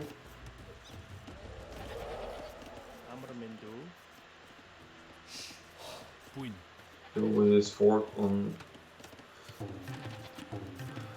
wood still, dropping another house close to the TC, so he wants to make sure that it's if any scouts are coming, they need to move somehow close to the TC and maybe take some damage along the way. But he's going to mill the hunt over here. That's 5 zebras to be taken, so why not mill that before the berries? Makes sense. It's food more quickly gathered.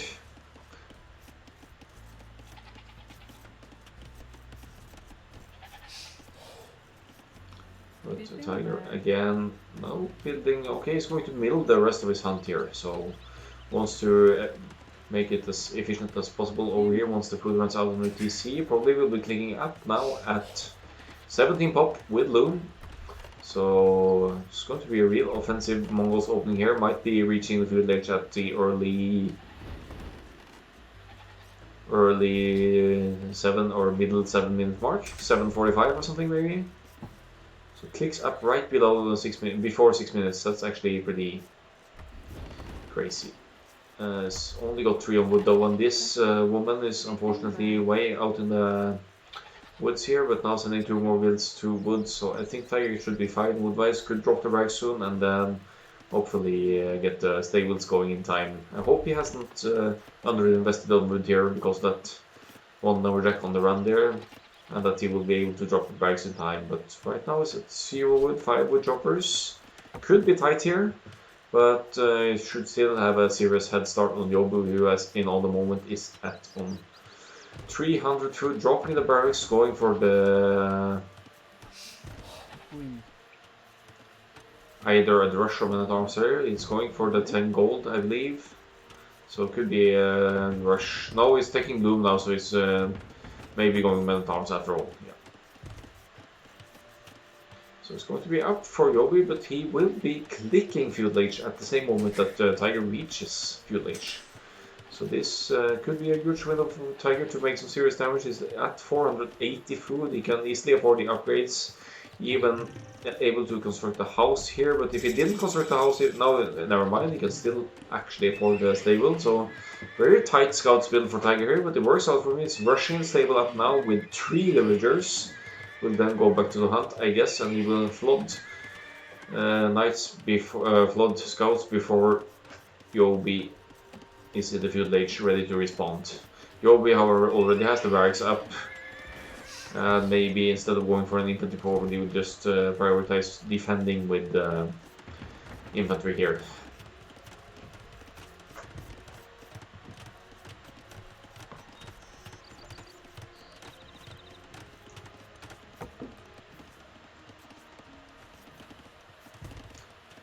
JoBi with an low wood count for now, but this walling in his core resources here will be a slightly less efficient woodline here. He has an idle on this side as well. He has loom, of course. The Tiger went up with loom as well. And scout on the forward for JoBi, but will be taking damage to the TC and could be intercepted by one of the Tiger's scouts in production here. 3 military for Tiger now, that should mean 3 scouts for him, 2 here, but looking at the walls here, scouts again won't do a lot for Tiger here. He could still hit this wood line for some quick walls and make a difference. Of course, spears now already in production for JoBi here, so Tiger needs to pay attention. Not too many builds under TC though, so he should be able to safely pass through TC, just running straight toward the spearman here. Tiger's 3 scouts not getting any mentionable value just yet. He goes for the bears, expects JoBi to be on the bears, but JoBi was in fact milling the gold here, milling the deer here instead, or zebra rather. But now going for another zebra, can get a hit here on this one villager. This could be a kill, but the spearmen are coming and JoBi pulls the villager away, so saves that one for now. 4 scouts for Tiger. Has one idle lurking around here, and he's probably initial scout at home as well, and has been chasing this scout maybe.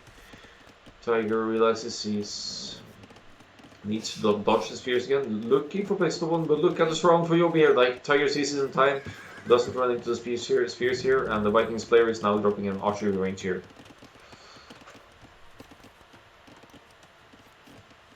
Tiger mirroring that approach, dropping an archery range of his own. Did he see that JoBi was going for a range here? Or is it defensive means? No, he doesn't actually see JoBi's range, but there he sees it, probably expecting some kind of ranged forward from the Vikings player as well. But nice quick balls from JoBi. Run around, Tiger. Run around. You can do it. Yep. Gets the villager. So JoBi quick walls, but this time fails the quick walls and needs to bail on this villager with 5 scouts pounding away at him. Still range not going up for JoBi. That's good news for Tiger, delaying the range that match. He's adding spears, skirms of his own to handle the spears, among other things, in his opponent's side, and a range that could mean skirms or spears, skirms or archers for JoBi as well. So 1 skirm already forward, hitting the spearman there. But 1 skirm is enough to deal with all this, but the spear is chasing the skirm here, so the scouts are free to hit from behind. The scouts dodge again, skirm gets nice micro from Tiger here, will pick down JoBi's scout here as well. JoBi going for skirms himself now, of course getting skirms in his face, dropping a second range. And has been mining gold pretty safely here, JoBi. His eco looks okay-ish, floating quite a little bit of gold though, but he can't really go straight for the archers now with the skirms on the field for Tiger. So Tiger with an offensive approach here with scouts and skirms seems to be working out for me. He delayed this first archer range, is delaying the second one a little bit as well, and is using his own skirms to deal with JoBi's defensive spears here.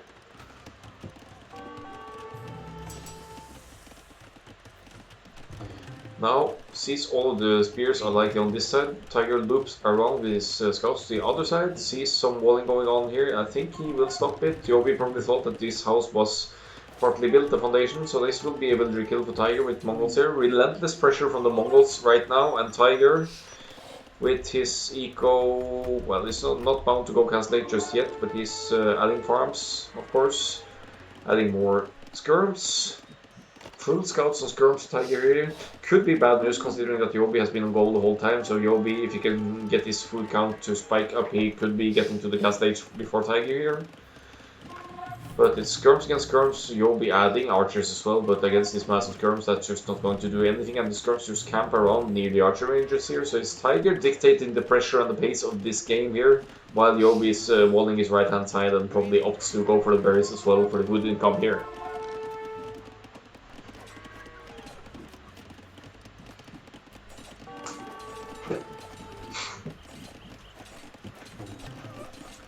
So Tiger taking some dangerous fights here, but also keeping his opponent's army numbers down. It's 12 to 9 here. Needs to focus down the spears, losing one knight to the losing one scout to the spearman here. Looping around a little bit, gets even more hits in on the spearman. Some nice scouts and skirmisher micro here for Tiger, getting real value from its forward here on KD 16 to 9 for Tiger. And now with 5 on gold, 7 on food, 12 on wood. Maybe a little bit excessive on wood, you know, depending on what his play is here. You should be considering placing more farms. Has some berries run out here, so that's going to be farmers for sure. And taking the hill with furthermore even more skirms here. Could bring a scout in as well to deal with these skirms. Has 2 scouts, this one dude just chilling out here. But keeping his opponent's military numbers low. It's 8 to 3 here. What's the always situation like? He's been defending, is still floating lots of gold, doesn't have any market to abuse to adjust his economy here. Farm meeting. Yeah, exactly. Discussing how to place the farms, and still it's not optimal.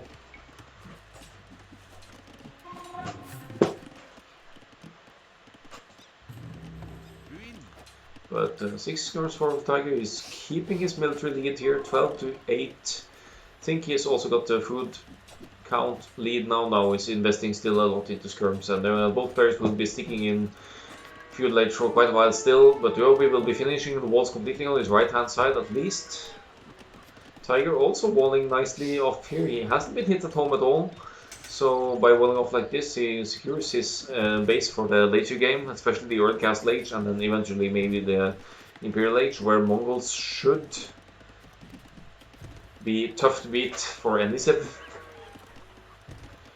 But most importantly, harassing a bit with scouts here and there, keeping scouts at the ready. Could be nice on food eco from JoBi here. JoBi with the free wheelbarrow though, getting nice eco income here. Looks decent. Could be placing even more farms to get the food eco running further here, but goes for the berries for now. Tiger losing all of his scouts now, but still running around with the skirmishers, being as annoying as he can while buying time to wall off and getting his ecos set up at home. Looks like the ecos aren't all that different, but still my bet is on Tiger to be first to the next stage. JoBi here chasing with a spear and a villager to get these skirmishers here. Tiger now in the lower numbers in military here, but sending in one scout to yet again annoy at JoBi's home base, maybe trying to force a garrison into the TC here, but JoBi doesn't entirely take the bait here. And now pulling his skirms back home. Looks like Tiger is full wall. I don't see any immediate holes here other than stragglers that could be cut through here, but is still adding scouts. So suddenly it's because of the armor commitment, it's JoBi now with the resource count closest to the castle issue. If he gets the market up and adjusts his eco just a little bit here, he should be the first one to the next stage. Tiger, yeah, they're pretty close here still. And armor numbers 10 to 15 Tiger in the lower numbers here now. Here's a mix of skirms, archers and spears for JoBi on the hill here, but they have the hill bonus, picks off the scouts even before he gets close to the spearman here, and now Tiger will fall under pressure to forward from JoBi here. But these guys, they need to break through the walls as well before they can do any damage forward. And As expected from the Eco, Viking Eco, JoBi is going to be slightly ahead of the Castle Age. Tiger at the moment only with 1 on gold. He wants to get that castle up for the Mango Die. He's with 4 on stone now. He's very close to affording the castle though. Castle maybe on this hill could be good for him to protect the gold on this neutral stone. Or maybe much over to this side where stones, woodlands, and gold here. I don't think Tiger will be going for the offensive castle now with this small score lead here, but there's army on the field for JoBi as well. Tiger needs to add more army as well. He's still adding scouts, wants to deal with skirms in this group maybe.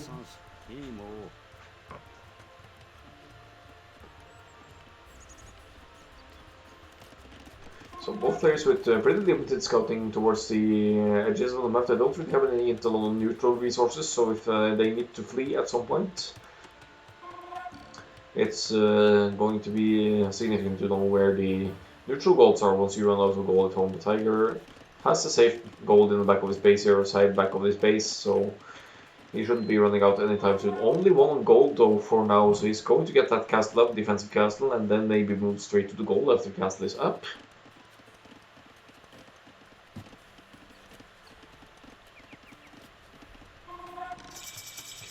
Forward siege, forward stable for JoBi, wants to make a siege push here, but Tiger, where's the castle going to be? He drops a market in the middle of his eco here now. And 2 houses. And okay, goes for the TC first.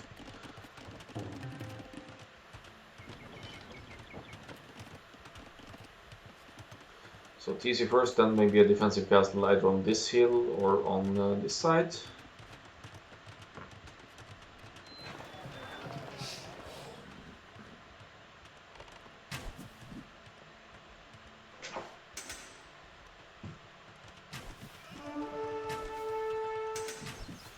Elite skirm is in for Tiger. That's going to make it easier to handle this mass of RB forward for JoBi. Not to mention Tiger still can afford a defensive castle as well, going up straight on his gold here.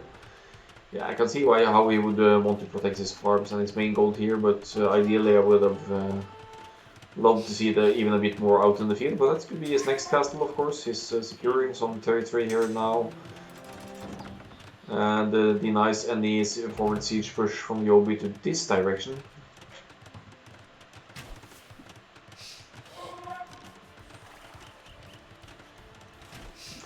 Dropping another TC. This could easily be denied by JoBi actually if he spots it in time. But I think he won't unless he gets lucky here. So now it's 3 TCs for Tiger. What's the TC situation for JoBi? Sticking with 2 TCs for now, but he's also taking a viewing in the map with some villagers in the middle here. JoBi sees the TC going up, has the Mangonels ready. So the Mangonels are ready to handle the skirms if they get too close. Tiger needs to really pay attention to his army here. Has to abandon this TC foundation, I believe. And I hope he deletes it before it's too late, because I don't think he can fight back this easily right now. He's outnumbered with his 37 to 20 here.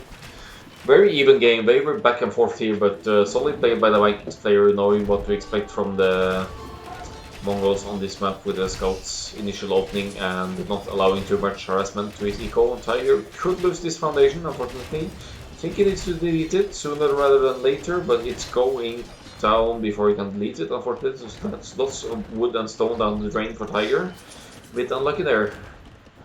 And now JoBi is on the forward here with crossbows, siege, taking out the outside town center here for Tiger. Pushing the correct side here, since the castle is in the way here. JoBi for sure has spotted the castle passing through here, so he can't hit the gold. Tiger also has the back gold here, so he has Tiger to flee to in the back of his base should it be needed. But the Mangonels, they deny any option for Tiger to use his skirmish trade here. Nice hit for Tiger on the Mangonel here though, gets 1 for 1. Knights run in, and the TC is 2 damage to Garrison, otherwise they could have picked up some Knights there as well, but he gets the second Mangonel as well, and now has the lead skirms back out again. Nice work from Tiger here, picking off some of the forward units here. Now even getting ballistics, so his skirms will do better here, and Also, of course, the Magadai that are in his castle in production now.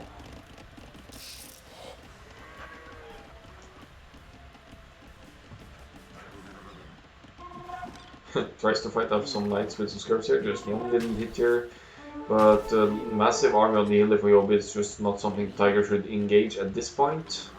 Mind you, the field might be going for some raids now if he can, but doesn't look like it's easy to raid JoBi's eco here. 90 population from Tiger, 113 for JoBi. Has the villager and military lead, even with only 2 TCs for JoBi.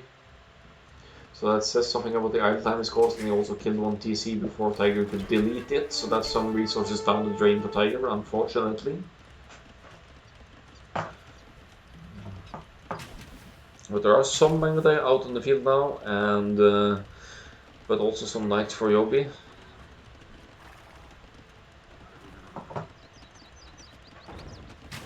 Oh, nice Magadai shot by JoBi. They're weakening almost all of the Magadai here. And Tiger needs garrison now to save from Knight's Fire here, and forced to withdraw his skirms once again because of the mangonel in the forward here. Tiger needs siege of his own to deal with this, and he's falling behind with the numbers. He can't really produce or farm or gather resources safely here, being under pressure like this. And he's unfortunately also running out of resources at home. Dropping out of TC on the suboptimal wood line here is not the hugest one, but of course he secures some wood. Very important to secure the wood income for Tiger, but he needs to go on the counter-offensive now soon, otherwise JoBi will just run away eco-wise with this Viking bonuses. He could even click Imp soon with this setup here. He has... looks like JoBi doesn't have a market. Not that he really needs it, but with floating this much wood, he could certainly use that to his advantage to adjust it. As he takes down likely one more TC from Tiger. Tiger can't garrison this building, is too damaged. So he's forced to flee. He's off one of his neutral gold. His gold here is diminishing as well, but he's taking the back one. So preemptively mining the side gold here, but Tiger's still very limited knowledge of where to expand to get the resources. So if he needs to find more golds and stones, he's in pickle here. He's off stone, he's dropping another TC on the neutral stone here, so once he mines this stone he should be able to afford another castle at least, but he's under heavy siege here by JoBi, and this whole side unprotected, easy for raids, but Magadai getting some hits in here, almost losing one to Skirmer here, but he's fine. It's sensing the weak one unfortunately and loses it to one Magadai in here. And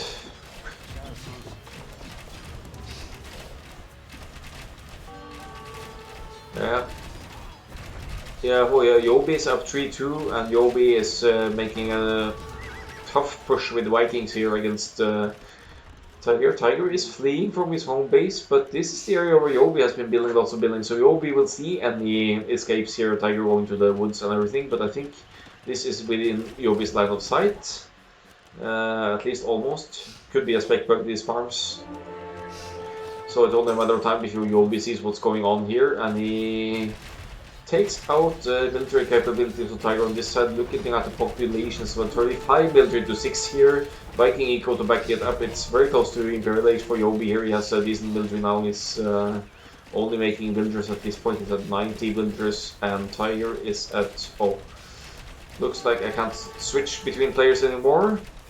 So sorry about that. Stats won't update. The game is simply bugging out on me, but I think I'll just keep scrolling around and try to catch the action as I can here. The only thing I can do is move around the mouse on the map here.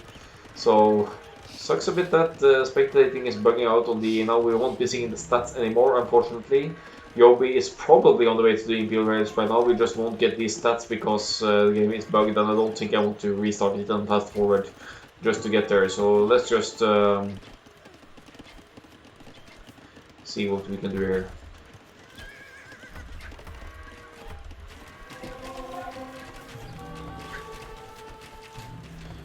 So let me know in chat, should I just restart it and try to fast forward so we get the stats right here, or should I just try and follow the action as well as I can here with the pushes?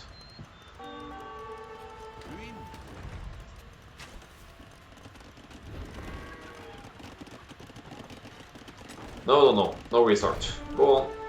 Yeah, let's hope it won't freeze completely here. So it's a pity we won't see the stats here. With any luck, we might be hearing JoBi getting to the Imperial Age because I have on his point of view. So if he is indeed researching Imperial Age, we will hear it. And we will see it on the units as well. But look at JoBi dropping so much here now. He will have Archer Rangers to produce Arbalists or even Elite Skirms. He's adding Elite Skirms as well, I guess.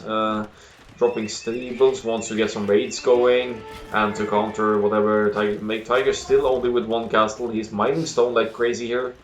Could be dropping off. Look at him walling in this offensive siege workshop here. Nice there for Tiger. But JoBi dropping a monastery on the hill there. Taking the control he can get. He wants to get this relic as well. Chasing down Mangudai here. Tiger likely at a huge disadvantage army-wise, but he's dropping a second castle there, trying to secure his economy as best he can, but here are crossbows raiding on this side as well for JoBi. Imperial Age is in for JoBi. Probably will be taking into Arblast now, or Nightcav, Mongols get Vikings don't get Hussar, but I don't think JoBi has a single castle, so he can't go for raids with Berserkers here, but why would he? He's taking decent nice control with crossbows as well. And Tiger forcing up. This is a house, I guess. A bit of house panic here. Archery ranges. Tries to produce Mangudai as well, but he must be losing numbers. Tiger, from the looks of it, is heavily outmassed in army now. His eco is in shambles and he's fleeing here or there, but all of the neutral goals are on the left hand side here for some reason. There are a few to the right as well, but look at JoBi now, dropping a defensive castle, 3 forward siege workshops. Could be siege ranks coming in here for JoBi, I guess.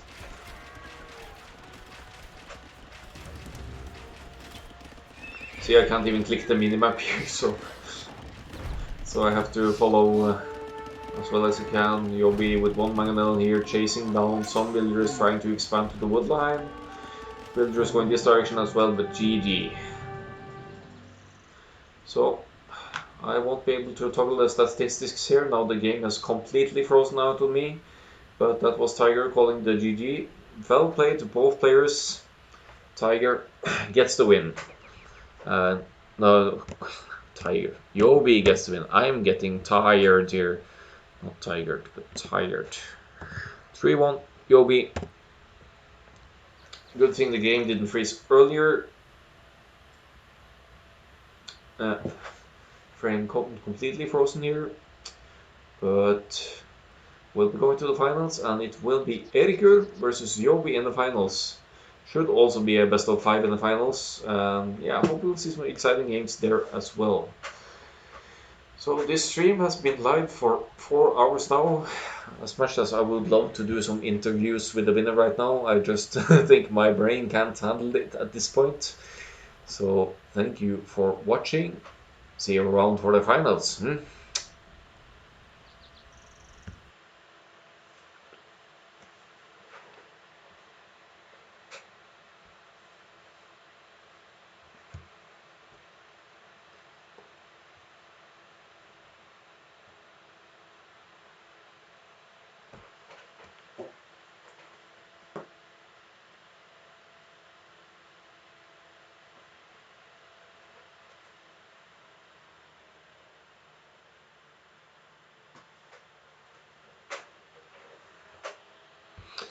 Alright, let's pass you along to Blackadder's place. He's a good guy. Probably streaming some AOE Olympics now.